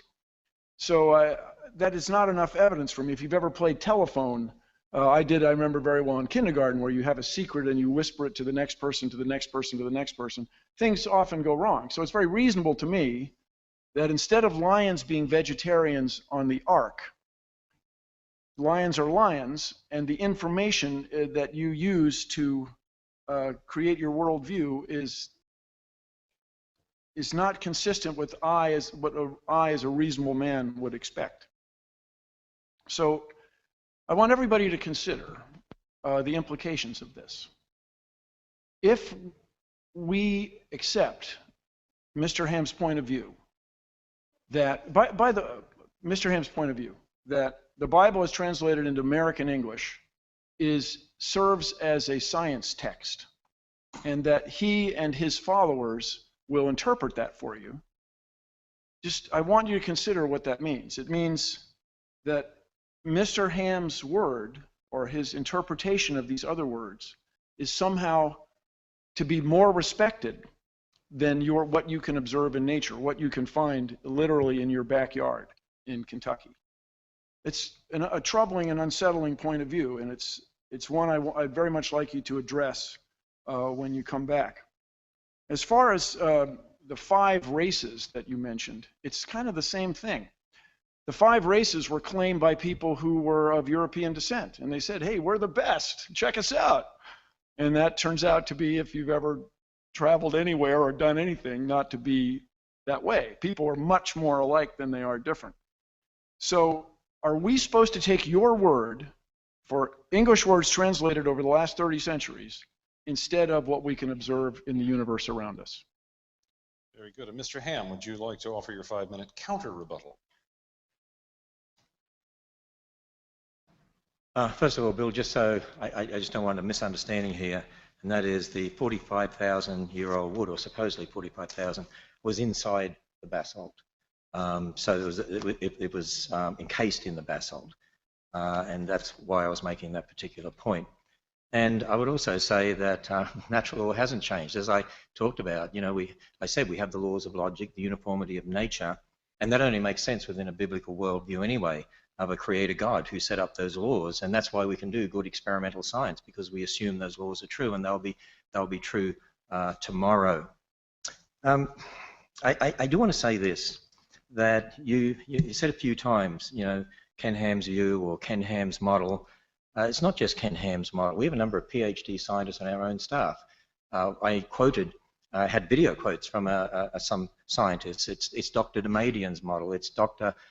Fabish's model. It's Dr. Faulkner's model. It's Dr. Snelling's model. It's Dr. Purdham's model, and so it goes on. In other words, and you go on our website, and there are lots of creation scientists who agree with exactly what we're saying concerning the Bible, concerning the Bible's account of creation. So it's not just my model in that sense. There's so much that I could say, but as I listen to you, I believe you're confusing terms in regard to species and kinds, because we're not saying God created all those species. We're saying God created kinds, and we're not saying species got on the ark. We're saying kinds. In fact, we've had researchers working on what is a kind. For instance, there's a number of papers published on our website where, for instance, they look at dogs and they say, well, this one breeds with this one, with this one, with this one, there's this one, this one, and you can look at all the papers around the world and you can connect them all together and say that obviously represents one kind. In fact, as they've been doing that research, they have predicted probably less than actually 1,000 kinds were on Noah's Ark, which means just over 2,000 animals, and the average size of a land animal is not that big. So, there was plenty of room on the Ark. I also believe that a lot of what you were saying was really illustrating my point. You were talking about tree rings and ice layers, and just talking about kangaroos getting to Australia and all sorts of things like that. But see, we're talking about the past when we weren't there. We didn't see those tree rings actually forming. We didn't see those layers being laid down. In 1942, for instance, there were some planes that were landed on the ice in Greenland, and they found them, 46 years later, I think it was, 3 miles away from the original location, with 250 feet of ice buried on top of them. So ice can build up catastrophically. If you assume 1 layer a year or something like that, it's like the dating methods. You're assuming things in regard to the past that aren't necessarily true. In regard to lions and teeth, most bears have teeth very much like a lion or tiger, and yet most bears are primarily vegetarian. The panda, if you look at its teeth, you'd say maybe it should be a savage carnivore. It eats mainly bamboo. The little fruit bat in Australia has really sharp teeth, looks like a savage little creature, and it rips into fruit. So just because an animal has sharp teeth doesn't mean it's a meat eater. It means it has sharp teeth. And so again, it really comes down to our interpretation of these things. I think too, in regard to the Missoula example that you gave, you know, creationists do believe there's been post-flood catastrophism. Noah's flood certainly was a catastrophic event, but then there's been post-flood catastrophism since that time as well. And again, in regard to historical science, why would you say Noah was unskilled? I mean, I didn't meet Noah, and neither did you. And, you know, really, it's an evolutionary view of origins, I believe, because you're thinking in terms people before us aren't as good as us. Hey, there are civilizations that existed in the past, and we look at their technology, and we can't even understand today how they did some of the things that they did. Who says Noah couldn't build a big boat? By the way, the Chinese and the Egyptians built boats. In fact, some of our research indicates that some of the wooden boats that were built had 3 layers interlocking so they wouldn't twist like that and leak, which is why here at the Creation Museum we have an exhibit on the Ark where we've rebuilt 1% of the Ark to scale and show 3 interlocking layers like that. And one last thing concerning the speed of light, and that is, I'm sure you're aware of the horizon problem, and that is from a Big Bang perspective, even the secularists have a problem of getting light and radiation out to the universe to be able to exchange with the rest of the universe to get that even microwave background radiation. On their model, 15 billion years or so, they can only get it about halfway, and that's why they have inflation theories, which means everyone has a problem concerning the light issue. There's things people don't understand, and we have some models on our website by some of our scientists to help explain those sorts of things. Mr. Nye, your counter rebuttal. Thank you, Mr. Ham, but I'm completely unsatisfied. You did not, in my view, address just fundamental questions. 680,000 years of snow ice layers, which require winter-summer cycle. Let's say you have 2,000 kinds instead of 7. That makes the problem even more extraordinary. Multiplying 11 by by 3.5, we get to 35, 40 species every day that we don't see. They're not extant. In fact, you probably know we're losing species due to mostly human activity and the loss of habitat. Then, as far as Noah being an extraordinary shipwright, I'm very skeptical. The shipwrights, my ancestors, the Nye family in New England, spent their whole life learning to make ships. I mean, it's very reasonable perhaps to you that Noah had superpowers and was able to build this extraordinary craft with 7 family members, but to me it's just not reasonable. Then, by the way, the fundamental thing we disagree on, Mr. Ham, is this nature of what you can prove to yourself. This is to say, when people make assumptions based on radiometric data, when they make assumptions about the expanding universe, when they make assumptions about the rate at which genes change in populations of bacteria in laboratory growth media, they're making assumptions based on previous experience. They're not coming out of whole cloth. So next time you have a chance to speak, I encourage you to explain to us why we should accept your word for it, that natural law changed just 4,000 years ago, completely, and there's no record of it. You know, there are pyramids that are older than that. There are human populations that are far older than that, with traditions that go back farther than that. And it's just not reasonable to me that everything changed 4,000 years ago. By everything, I mean the species, the surface of the earth, the stars in the sky, and the relationship of all the other living things on earth to humans. It's just not reasonable to me that everything changed like that. And another thing I would very much appreciate you addressing, there are billions of people in the world who are deeply religious, and I respect that. People get tremendous community and comfort and nurture and support from their religious fellows in their communities, in their faiths, in their churches, and yet they don't accept your point of view. There are Christians who don't accept that the earth could somehow be this extraordinarily young age because of all the evidence around them. And so, what is to become of them, in your view? And And by the way, this thing started, as I understand it, Ken Ham's creation model is based on the Old Testament. So when you bring in, I'm not a theologian, when you bring in the New Testament, isn't that a little out of the box?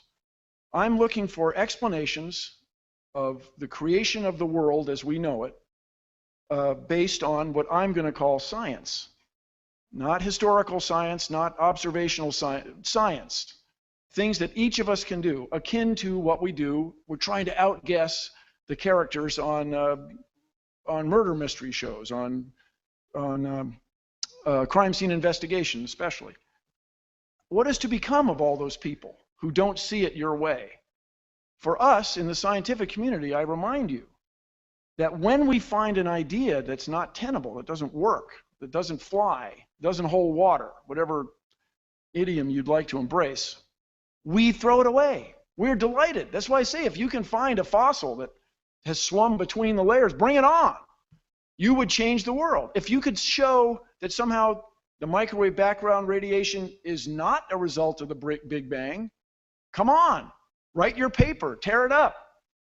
So your view that we're supposed to take your word for this book written centuries ago, translated into American English, is somehow more important than what I can see with my own eyes is an extraordinary claim. And for those watching online especially, I want to remind you that we need scientists and especially engineers for the future. Engineers use science to solve problems and make things.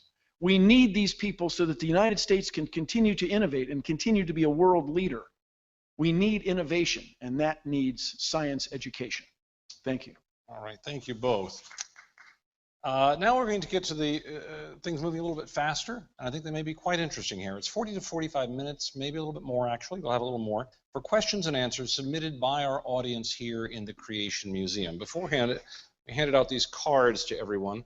I shuffled them here in the back, and in fact I dropped a lot of them, and then I scooped them up again. And if you saw me sorting through them here, it was to get a pile for Mr. Nye and a pile for Mr. Ham, so we can alternate reasonably between them. Other than that, the only reason I will skip over one is if I can't read it, or if it's a question that I don't know how to read because it doesn't seem to make any sense, which sometimes happens just because of the way people write. What's going to happen is we're going to go back and forth between Mr. Nye and Mr. Ham. Each debater will have 2 minutes to answer the question addressed to him, and then the other will have 1 minute to also answer the question, even though it was addressed to the other man. And I did pull one card aside here because I noticed it was to both men. So we may be able to get to that at some point. Mr. Ham, you've been up first. You'll hop up first this time, and Mr. Nye, you can stand by for your responses. 2 minutes. How does creationism account for the celestial bodies, planets, stars, moons, moving further and further apart? And what function does that serve in the grand design?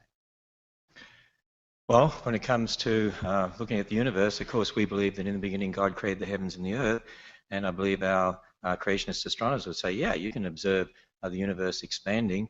Why God is doing that? In fact, in the Bible, it even says He stretches out the heavens and seems to indicate that there is an expansion of the universe. And so we would say, yeah, that you can observe that. That fits with what we call observational science. Exactly why God did it that way, I can't answer that question, of course, because the Bible says that God made the heavens for His glory, and that's why He made the stars that we see out there, and it's to tell us how great He is and how big He is. And in fact, I think that's the thing about the universe. The universe is so large, so big out there. One of our planetarium programs looks at this, where we go in and show you how large the universe is, and I think it shows us how great God is, how big He is, that He's an all-powerful God. He's an infinite God, an infinite, all-knowing God who created the universe to show us His power. I mean, can you imagine that? And the thing that's remarkable in the Bible, for instance, says on the fourth day of creation, and oh, He made the stars also. It's almost like, oh, by the way, I made the stars. And just to show us, He's an all-powerful God. He's an infinite God. So I made the stars, and He made them to show us how great He is. And He is. He's an infinite creator God. And the more that you understand what that means, that God is all-powerful, infinite, you stand back in awe, you realize how small we are, you realize, wow, that God would consider this planet is so significant that He created human beings here knowing they would sin, and yet stepped into history to die for us and be raised from the dead, to offer us the free gift of salvation. Wow, what a God. And that's what I would say when I see the universe as it is. Mr. Nye, 1 minute. Any response? There's a question that troubles us all from the time we are absolutely youngest and first able to think. And that is, where did we come from? Where did I come from? And this question is so compelling that we've invented the science of astronomy. We've invented life science. We've invented physics. We've discovered these natural laws so that we can learn more about our origin and where we came from. To you, when it says he invented the stars also, that's satisfying. You're done. Oh, good. Okay. To me, when I look at the night sky, I want to know what's out there. I'm driven. I want to know if what's out there is any part of me, and indeed it is. The oh, by the way, I find compelling, you are satisfied. And the big thing I want from you, Mr. Ham, is can you come up with something that you can predict? Do you have a creation model that predicts something that will happen in nature? And that's time. Mr. Nye, the next question is for you. How did the atoms that created the Big Bang get there? This is the great mystery. You've hit the nail on the head. No, this is so, what was before the Big Bang? This is what drives us. This is what we want to know. Let's keep looking. Let's keep searching. When I was young, it was presumed that the universe was slowing down. It's a Big Bang, except it's in outer space. There's no air, so it goes out like that. And so people presumed that it would slow down, that the universe, the gravity especially, would hold everything together, and maybe it's going to come back and explode again. And people went out, and the mathematical expression is the universe flat? This is a mathematical expression. Will the universe slow down asymptotically without ever stopping? Well, in 2004, Saul Perlmutter and his colleagues went looking for the rate at which the universe was slowing down. Let's go out and measure it. And we do it with this extraordinary system of telescopes around the world, looking at the night sky, looking for supernovae. These are standard brightness that you can infer distances with. And the universe isn't slowing down. It's accelerating. The universe is accelerating in its expansion. And do you know why? Nobody knows why. Nobody knows why. And you'll hear the expression nowadays, dark energy, dark matter, which are mathematical ideas that seem to reckon well with what seems to be the gravitational attraction of clusters of stars, galaxies, and their expansion. And then isn't it reasonable that whatever is out there causing the universe to expand is here also? And we just haven't figured out how to detect it. My friends, suppose a science student from the Commonwealth of Kentucky pursues a career in science and finds out the answer to that deep question. Where did we come from? What was before the Big Bang? To us, this is wonderful and charming and compelling. This is what makes us get up and go to work every day, is to try to solve the mysteries of the universe. And that's time. Mr. Ham, a response? Bill, I just want to let you know that there actually is a book out there that actually tells us where matter came from. And the very first sentence in that book says, "In the beginning, God created the heavens and the earth." And really, that's the only thing that makes sense. It's the only thing that makes sense of why not just matter is here, where it came from, but why matter, when you look at it, we have information and language systems that build life, not just matter. And where did that come from? Because matter can never produce information. Matter can never produce a language system. Languages only come from intelligence. Information only comes from information. The Bible tells us that the things we see, like in the book of Hebrews, are made from things that are unseen. An infinite creator God who created universe, created matter, the energy, space, mass, time, universe, and created the information for life. It's the only thing that makes logical sense. All right, Mr. Ham, a new question here. The overwhelming majority of people in the scientific community have presented valid physical evidence, such as carbon dating and fossils, to support evolutionary theory. What evidence besides the literal word of the Bible supports creationism? Well, first of all, I often hear people talking about the majority. I would agree that the majority of scientists would believe in millions of years. The majority would believe in evolution, but there's a large group out there that certainly don't. But first thing I want to say is that it's not the majority that's a judge of truth. There have been many times in the past when the majority have got it wrong. The majority of doctors in England once thought after you cut up bodies you could go and deliver babies, and wonder why the death rate was high in hospitals till they found out about diseases caused by bacteria and so on. The majority once thought the appendix was a leftover, organ from our evolutionary ancestry. So, when it's okay, rip it out. When it's disease, rip it out.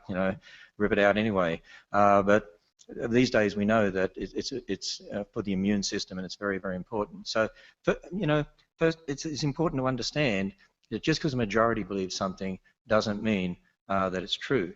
And then I'm sorry, I missed the last part of the question there. What was the? I have the right question here. About carbon dating. So what evidence besides the literal word of the Bible supports creations? One of the things I was doing was I was making predictions. I made some predictions. There's a whole list of predictions. And I was saying, if the Bible's right, and we're all descendants of Adam and Eve, there's one race. And I went through and talked about that. If the Bible's right and God made kinds, I went through and talked about that. And so, it really, that question comes down to the fact that we're again dealing with the fact there's aspects about the past that you can't scientifically prove because you weren't there, but observational science in the present. Bill and I all have the same observational science. We're here in the present. We can see radioactivity, but when it comes to then talking about the past, you're not going to be scientifically able to prove that, and that's what we need to admit. But we can be great scientists in the present, as the examples I gave you of Dr. Damadian or Dr. Stuart Burgess or Dr. Fabich, and we can be investigating the present. Understanding the past is a whole different matter. Mr. Nye, 1 minute response. Thank you, Mr. M. I have to disabuse you of a fundamental idea. If a scientist, if anybody, makes a discovery that changes the way people view natural law, scientists embrace him or her. This person's fantastic. Louis Pasteur, you made reference to germs. No, if you find something that changes, that it disagrees with common thought, that's the greatest thing going in science. We look forward to that change. We challenge you. Tell us why the universe is accelerating. Tell us why these mothers were getting sick. And we found an explanation for it. And but just the idea that the majority has sway in science is true only up to a point. And then the other thing I just want to point out, what you may have missed in evolutionary explanations of life is it's the mechanism by which we add complexity. The Earth is getting energy from the sun all the time, and that energy is used to make life forms somewhat more complex. And that's time. New question for you, Mr. Nye. How did consciousness come from matter? Don't know. This is a great mystery. A dear friend of mine is a neurologist. She studies the nature of consciousness. Now, I will say, I used to embrace a joke about dogs. I mean, who doesn't? And you can say, this guy remarked, I've never seen a dog paralyzed by self-doubt. Actually, I have. Furthermore, the thing that we celebrate, there are 3 sundials on the planet Mars that bear an inscription to the future. To those who visit here, we wish a safe journey and the joy of discovery. It's inherently optimistic about the future of humankind, that we will one day walk on Mars. But the joy of discovery, that's what drives us. The joy of finding out what's going on. So we don't know where consciousness comes from, but we want to find out. Furthermore, I'll tell you it's deep within us. I claim that I have spent time with dogs that have had the joy of discovery. It's way inside us. We have one ancestor, as near as we can figure. And by the way, if you can find what we in science call a second genesis, this is to say, did life start another way on the Earth? There are researchers at Astrobiology Institute, researchers supported by NASA, your tax dollars, that are looking for answer to that very question. Is it possible that life could start another way? Is there some sort of life form akin to science fiction that's crystal instead of membranous? This would be a fantastic discovery that would change the world. The nature of consciousness is a mystery. I challenge the young people here to investigate that very question. And I remind you taxpayers and voters that might be watching, if we do not embrace the process of science, I mean in the mainstream, we will fall behind economically. This is a point I can't say enough. Mr. Ham, a 1-minute response. Bill, I do want to say that there is a book out there that does document where consciousness came from. And in that book, the one who created us said that he made man in his image, and he breathed into man, and he became a living being. And so the Bible does document that. That's where consciousness came from, that God gave it to us. And the other thing I want to say is, I'm sort of a little, I have a mystery, and that is you talk about the joy of discovery, but you also say that when you die, it's over, and that's the end of you. And if when you die, it's over, and you don't even remember you were here, what's the point of the joy of discovery anyway? I mean, in an ultimate sense. I mean, you won't ever know you were ever here, and no one who knew you will know they were ever here ultimately, so what's the point anyway? I love the joy of discovery because this is God's creation, and I'm finding more out about that to take dominion for man's good and for God's glory. Time. Mr. Ham, a new question. This is a simple question, I suppose, but one that actually is fairly profound for all of us in our lives. What, if anything, would ever change your mind?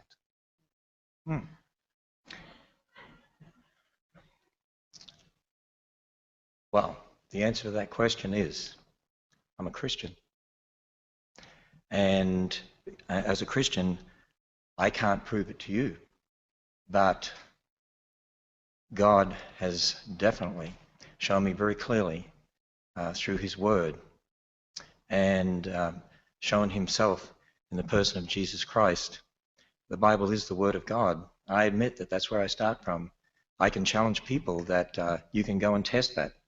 You can make predictions based on that. You can check the prophecies in the Bible. You can check the statements in Genesis. You can check that. And I did a little bit of that tonight. And I can't ultimately prove that to you. All I can do is to say to someone, look, if the Bible really is what it claims to be, if it really is the Word of God and that's what it claims, then check it out. And the Bible says if you come to God believing that he is, he'll reveal himself to you. And you will know. As Christians, we can say we know. And so as far as the Word of God is concerned, no. No one's ever going to convince me that the Word of God is not true. But I do want to make a distinction here, and for Bill's sake, we build models based upon the Bible, and those models are always subject to change. The fact of Noah's flood is not subject to change. The model of how the flood occurred is subject to change because we observe in the current world, and we're able to come up with maybe different ways this could have happened or that could have happened, and that's part of that scientific discovery. That's part of what it's all about.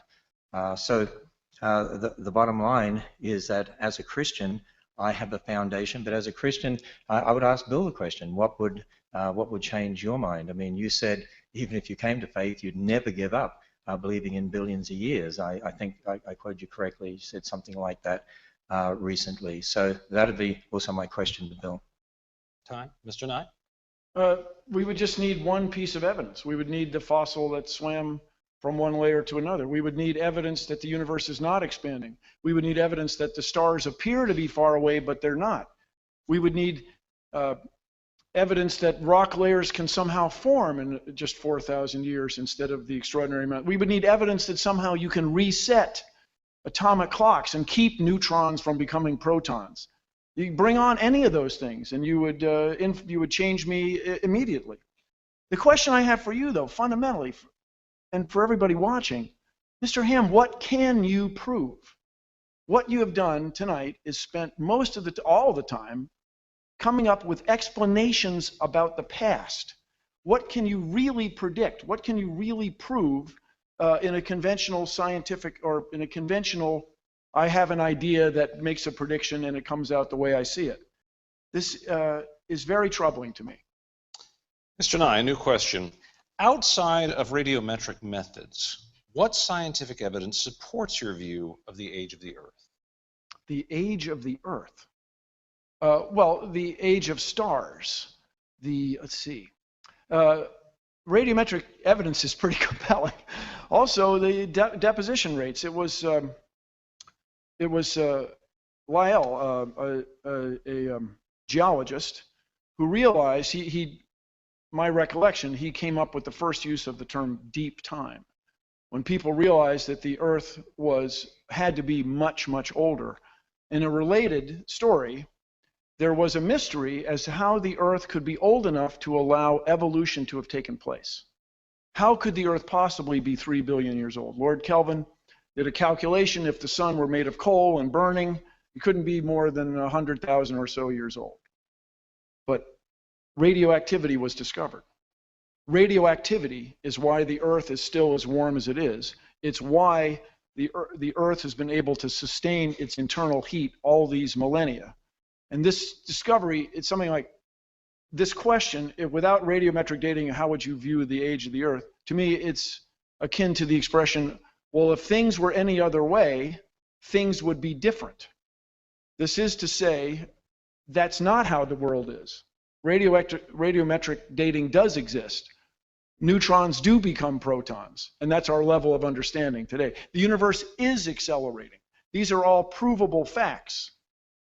That there was a flood 4,000 years ago is not provable. In fact, the evidence, for me at least, as a reasonable man, is overwhelming that it couldn't possibly have happened. There's no evidence for it. Furthermore, Mr. Ham, you never quite addressed this issue of the skulls. There are many, many steps in what appears to be the creation or the coming into being of you and me. And those steps are consistent with evolutionary theory. And that is time. Mr. Ham, your response.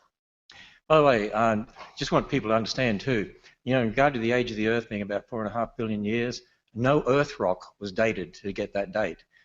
They dated meteorites, and because they assumed meteorites were same age as the Earth, left over from the formation of the solar system, that's where that comes from. People think they dated rocks on the Earth to get the 4.5 billion years. That's just not true.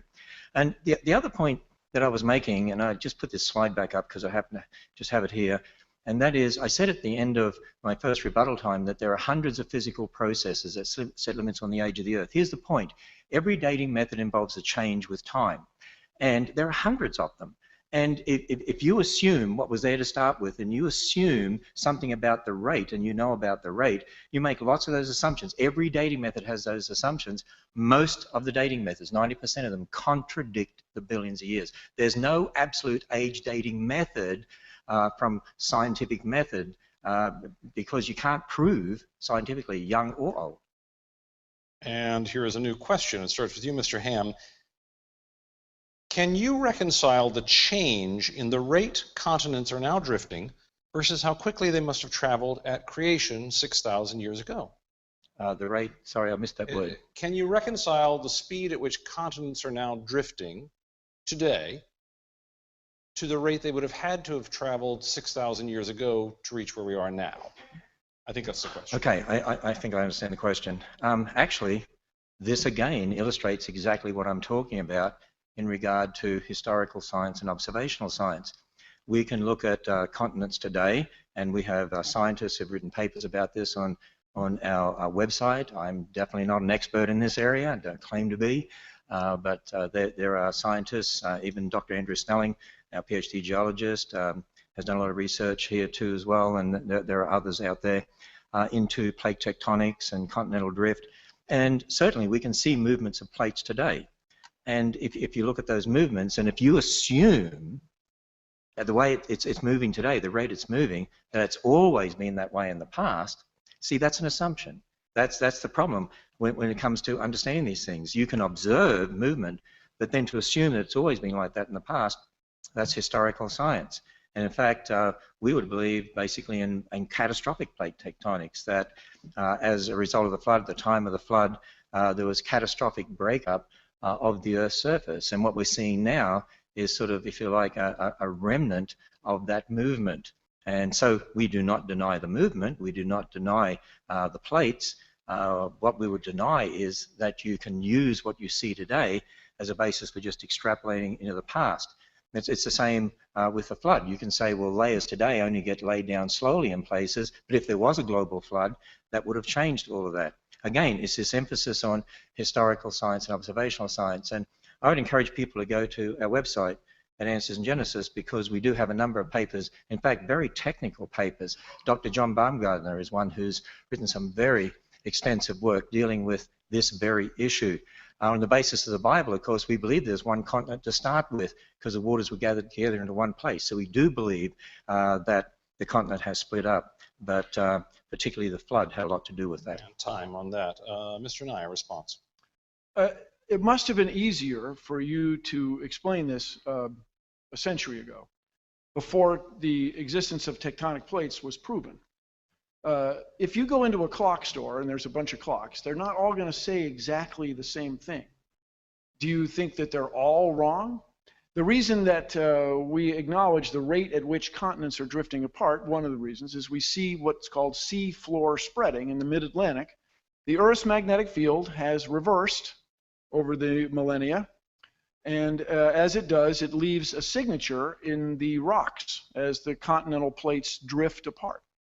So you can measure how fast the continents were spreading. That's how we do it on the outside. As I said, I lived in Washington State when Mount St. Helens exploded. That's a result of a continental plate going under another continental plate and cracking, and this water-laden rock led to a steam explosion. That's how we do it on the outside. And this is a question for you, Mr. Nye, but I guess I can put it to both of you. One-word answer, please. Favorite color? I will go along with most people and say green, and it's an irony that green plants reflect green light. Did I not say one-word answer? Most of the light. I said one-word answer. Most of the light from the sun is green, yet they reflect it. It's a mystery. Well, can I have 3 words, and you can see you had 300? You can have 3. Okay. Observational science, blue. All right. We're back to you, Mr. Nye. How do you balance the theory of evolution with the second law of thermodynamics? And I'd like to add a question here. What is the second law of thermodynamics? Oh, second law of thermodynamics is fantastic.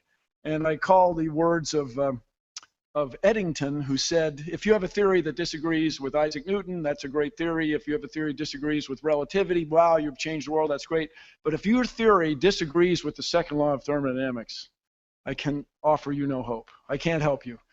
And the second law of thermodynamics basically is where you lose energy to heat. This is why car engines are about 30% efficient. That's it, thermodynamically. That's why you want the hottest explosion you can get in the coldest outside environment. You have to have a difference between hot and cold, and that difference can be assessed scientifically or mathematically with this word entropy, this disorder of molecules. But the fundamental thing that this questioner has missed is the Earth is not a closed system. So there's energy pouring in here from the sun, if I may, day and night, because the night it's pouring in on the other side. And so that energy is what drives living things on Earth, especially for, in our case, plants.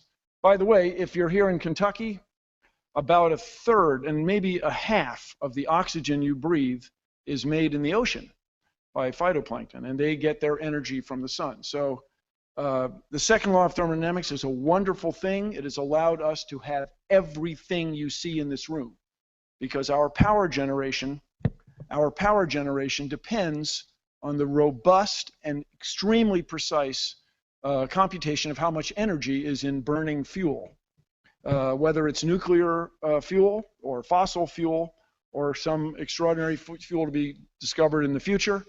The second law of thermodynamics will govern any turbine that makes electricity that we all depend on and allowed all these shapes to exist.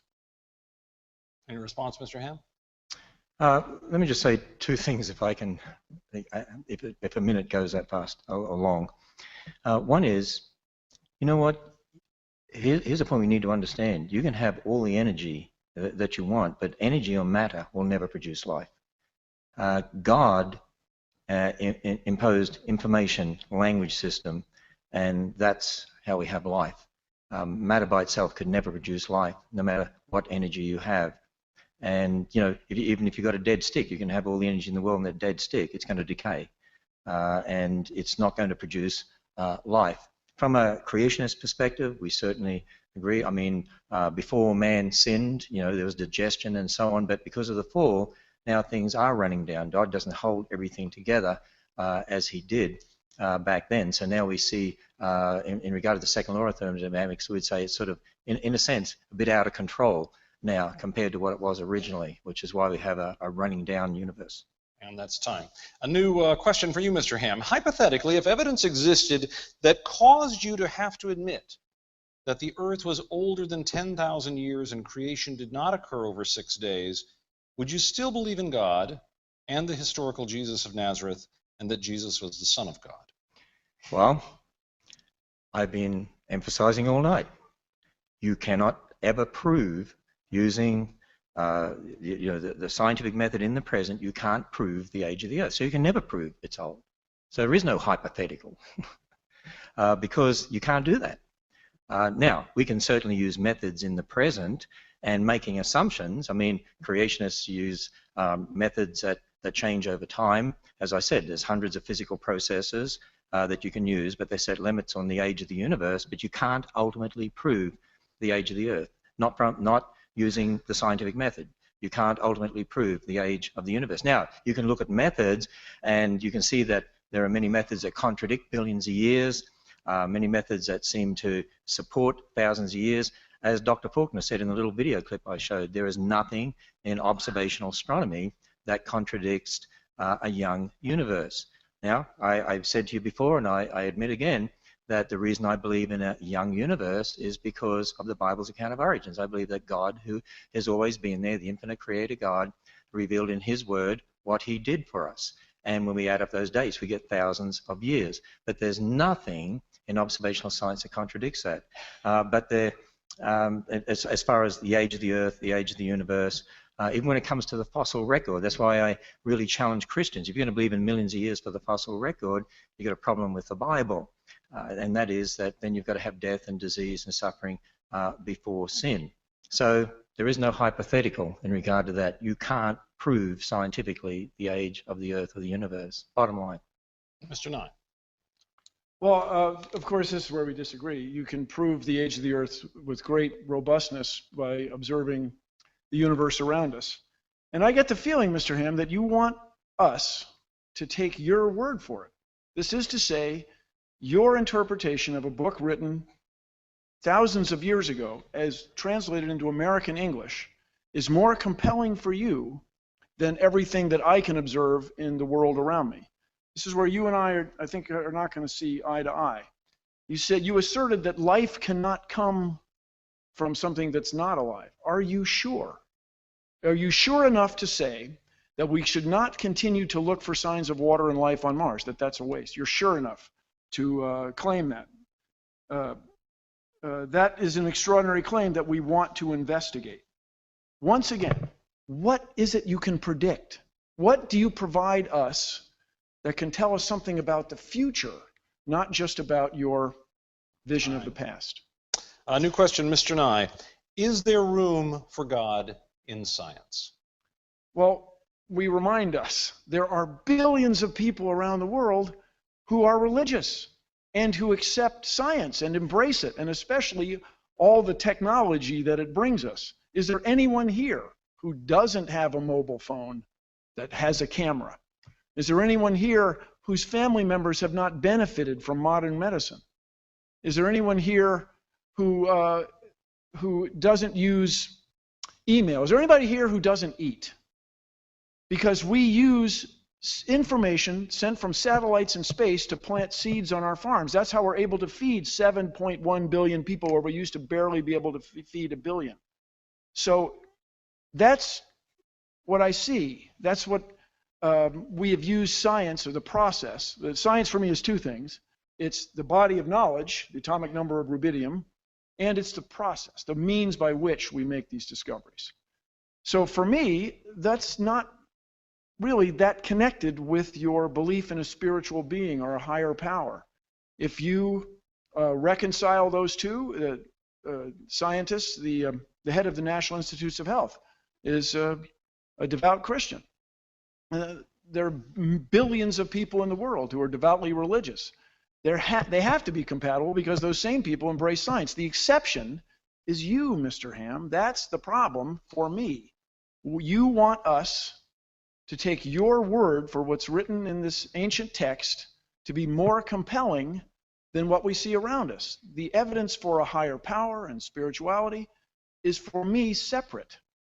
I encourage you to take the next minute and address this problem of the fossils, this problem of the ice layers, this problem of the ancient trees, this problem of the ark. I mean, really address it. And so then we could move forward. But right now, I see no incompatibility between religions and science. Mr. Ham, response? Yeah, I actually want to take a minute to address the question. Let me just say this. My answer would be God is necessary for science. In fact, you talked about cell phones. Yeah, I have a cell phone. I love technology. We love technology here at Answers in Genesis. And I have email. I've probably had millions of them while I've been speaking up here. And satellites and what you said about, the information we get, I agree with all that. See, they're the things that can be done in the present. And that's just like I showed you, Dr. Stuart Burgess, who invented that gear set for the satellite. Creationists can be great scientists. But see, I say God is necessary because you have to assume the laws of logic. You have to assume the laws of nature. You have to assume the uniformity of nature. And that was the question I had for you. Where does that come from if the universe is here by natural processes?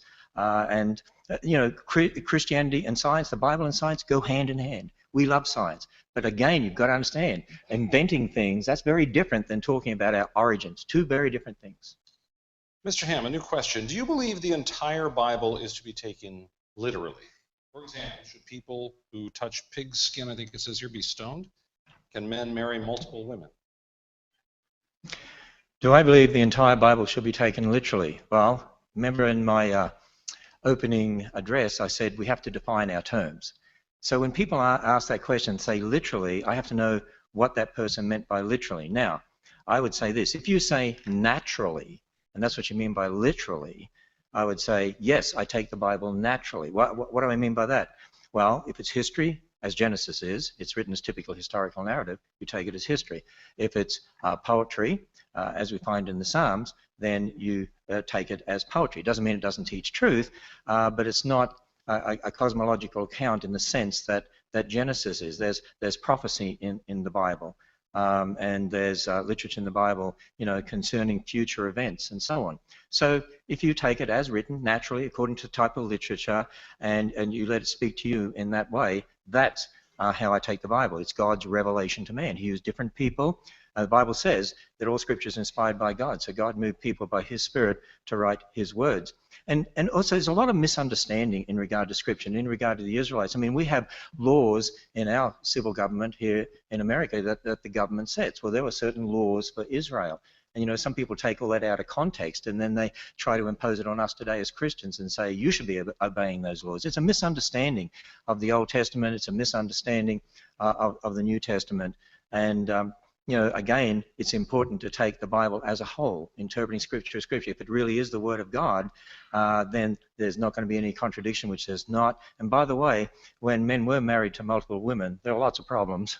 And the Bible condemns that for what it is, and the Bible is very clear. The Bible is a real book. There were people who did things that were not in accord with Scripture, and it records this for us. It helps you understand it's a real book. But marriage was one man for one woman. Jesus reiterated that in Matthew 19, as I had in my talk. And so those that did marry multiple women were wrong. Time there. Mr. Nye, response. So it sounds to me, just listening to you over the last 2 minutes, that there's certain parts of this document of the Bible that you embrace literally and other parts you consider poetry. So it sounds to me in those last 2 minutes like you're going to take what you like, interpret literally, and other passages you're going to interpret as poetic or descriptions of human events. All that aside, I'll just say scientifically, or as a reasonable man, it doesn't seem possible that all these things that contradict your literal interpretation of those first few passages, all those things that contradict that, I find unsettling when you want me to embrace the rest of it as literal. Now, as I say, I'm not a theologian, but we started this debate, is the Ken Ham's creation model viable? Does it hold water? Can it fly? Does it describe anything? And I'm still looking for an answer. And time on that. Mr. Nye, here's a new question. I believe this was miswritten here because they've repeated a word, but I think I know what they were trying to ask. Have you ever believed that evolution was accomplished through way of a higher power? I think that's what they're trying to ask here. This is the intelligent design question, I think. If so, why or why not? Why could not the evolutionary process be accomplished in this way? Okay, I think you may have changed the question just a little bit. No, it's all good. The word-for-word question is, have you ever believed that evolution partook through way of evolution? I think I thought, but let me introduce these ideas for Mr. Ham to comment. The idea that there's a higher power that has driven the course of the events in the universe and our own existence is one that you cannot prove or disprove. And this gets into this expression agnostic. You can't know. I'll grant you that. When it comes to intelligent design, which is, if I understand your interpretation of the question, intelligent design has a fundamental misunderstanding of the nature of nature. This is to say, the old expression is if you were to find a watch in the field and you'd pick it up, you would realize that it was created by somebody who was thinking ahead, somebody with an organization chart with somebody at the top, and he'd order screws from screw manufacturers and springs from spring manufacturers and glass crystals from crystal manufacturers. But that's not how nature works. This is the fundamental insight in the explanation for living things that's provided by evolution. Evolution is a process that adds complexity through natural selection. This is to say, nature has its mediocre designs eaten by its good designs. And so the perception that there's a designer that created all this is not necessarily true, because we have an explanation that is far more compelling and provides predictions and things are repeatable. I'm sure, Mr. Ham, here at the facility, you have an organization chart. I imagine you're at the top, and it's a top-down structure. Nature is not that way. Nature is bottom-up. This was the discovery. Things merge up. Whatever makes it keeps going. Whatever doesn't make it falls away. And this is compelling and wonderful and fills me with joy and is inconsistent with a top-down view. And that's time. Mr. Ham. What Bill Nye needs to do for me is to show me an example of something, some new function that arose that was not previously possible from the genetic information that was there. And I would claim and challenge you that there is no such example that you can give. That's why I brought up the example in my presentation of Walensky's experiments in regard to E. coli, and there were some that seemed to develop the ability to exist on citrate, but as Dr. Fabich said, from looking at his research, he's found that that information was already there. It's just a gene that switched on and off. And so there is no example, because information that's there in the genetic information of different animals, plants, and so on, there's no new function that can be added. Certainly great variation within a kind, and that's what we look at, but you'd have to show an example of brand new function that never previously was possible. There is no such example that you can give anywhere in the world. Fresh question here. Mr. Ham, name one institution, business, or organization other than a church, amusement park, or the Creation Museum that is using any aspect of creationism to produce its product. Any scientist out there, Christian or non-Christian, that is involved in inventing things, involved in a scientific method, is using creation. They are, because they're borrowing from a Christian worldview. They're using the laws of logic. I keep emphasizing that. I want Bill to tell me, in a view of the universe, as a result of natural processes, explain where the laws of logic came from. Why should we trust the laws of nature? I mean, are they going to be the same tomorrow as they were yesterday? In fact, some of the greatest scientists that ever lived, Isaac Newton, James Clerk Maxwell, Michael Faraday, were creationists. And as one of them said, he's thinking God's thoughts after him. And that's really, modern science really came out of that thinking, that we can do experiments today and we can do the same tomorrow. We can trust the laws of logic. We can trust the laws of nature. And if we don't teach our children correctly about this, they're not going to be innovative. and they're not going to be able to come up with inventions to advance in our culture. And so I think the person was trying to get out that see, you know, there are lots of secularists out there doing work, and they don't believe in creation, and they come up with great inventions. Yeah, but my point is they are borrowing from the Christian worldview to do so. And as you saw from the video quotes I gave, people like Andrew Fabich and also Dr. Faulkner have published in the secular journals. There's lots of creationists out there who publish. People might know that they're creationists because the topic doesn't specifically pertain to creation versus evolution, but there's lots of them out there. If I go to our website, there's a whole list there of scientists who are creationists, who are out there doing great work in this world and helping to advance technology. Mr. Nye. There's a reason that I don't accept the Ken Ham model of creation, is that it has no predictive quality, as you touched on, and something that I've always found troubling. It sounds as though, and next time around you can correct me, it sounds as though you believe your worldview, which is a literal interpretation of most parts of the Bible, is correct. Well, what became of all those people who never heard of it, never heard of you? What became of all those people in Asia? What became of all those First Nations people in North America? Were they condemned and doomed? I mean, I don't know how much time you've spent talking to strangers, but they're not sanguine about that. To have you tell them that they are inherently lost or misguided, it's very troubling. And you say, there are no examples in nature. There are countless examples of how the process of science makes predictions. Mr. Nye, since evolution teaches that man is evolving and growing smarter over time, how can you explain the numerous evidences of man's high intelligence in the past? Hang on. There's no evidence that humans are getting smarter. No, especially if you ever met my old boss. No, it's that what happens in evolution, and it's a British word that was used in the middle 1800s. It's survival of the fittest. And in this usage, it doesn't mean the most push-ups or the highest scores on standardized tests. It means that those that fit in the best.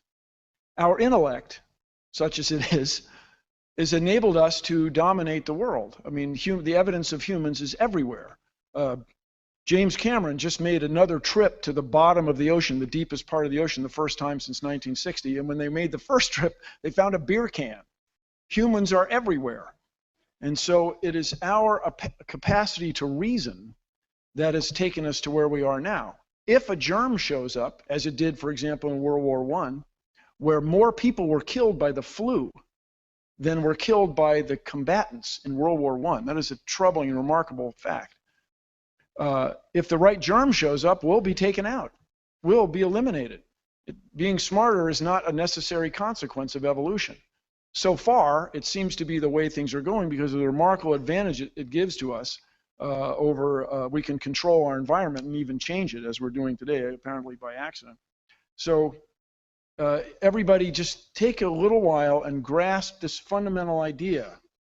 It's how you fit in with nature around you. So as the world changed, as it did, for example, the ancient dinosaurs, they were taken out by a worldwide fireball, apparently caused by an impactor. That's the best theory we have. And we are the result of organisms that live through that catastrophe. It's not necessarily smarter, it's how you fit in with your environment. Mr. Ham, a response? I remember at university, one of my professors was very excited to give us some evidence for evolution. He said, look at this, here's an example. These fish have evolved the ability not to see. And he was going to give an example of blind cave fish. And he said, see, in this cave, they're evolving because now the ones that are living there, their ancestors had eyes, and now these ones are blind. And I remember talking to my professor, but wait a minute, now they can't do something that they could do before. They might have an advantage in this sense, in a situation that's dark like that. Those with eyes might have got diseases and died out. Those that had mutations for no eyes are the ones that survived. It's not survival of the fittest, it's survival of those who survive.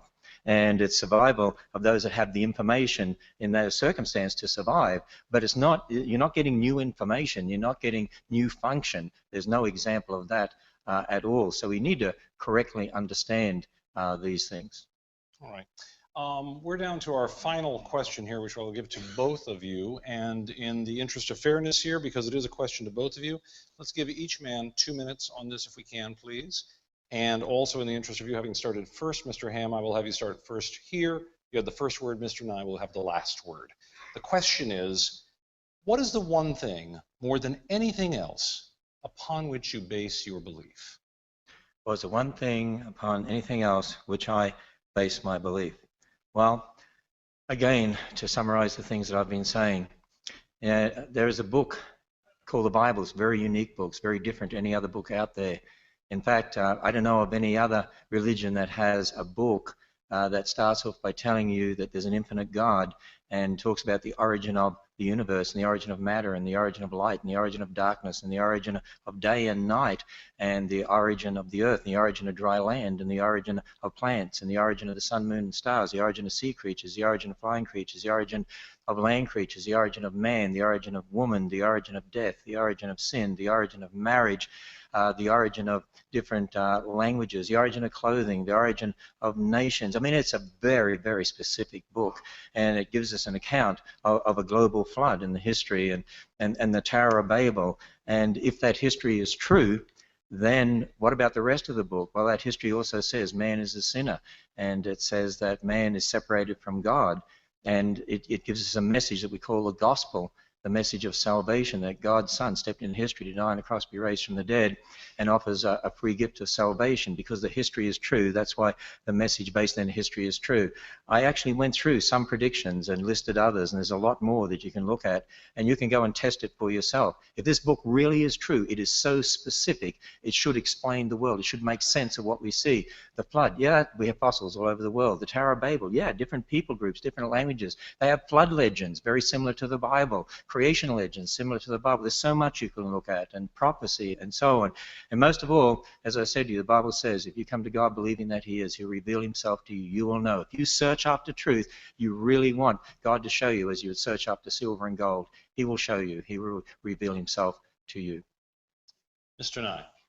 Would you repeat the question? The question is, what is the one thing more than anything else upon which you base your belief? As my old professor Carl Sagan said so often, when you're in love, you want to tell the world. And I base my beliefs on the information and the process that we call science. It fills me with joy to make discoveries every day of things I had never seen before. It fills me to joy to know that we can pursue these answers. It is a wonderful and astonishing thing to me that you and I are somehow at least one of the ways that the universe knows itself.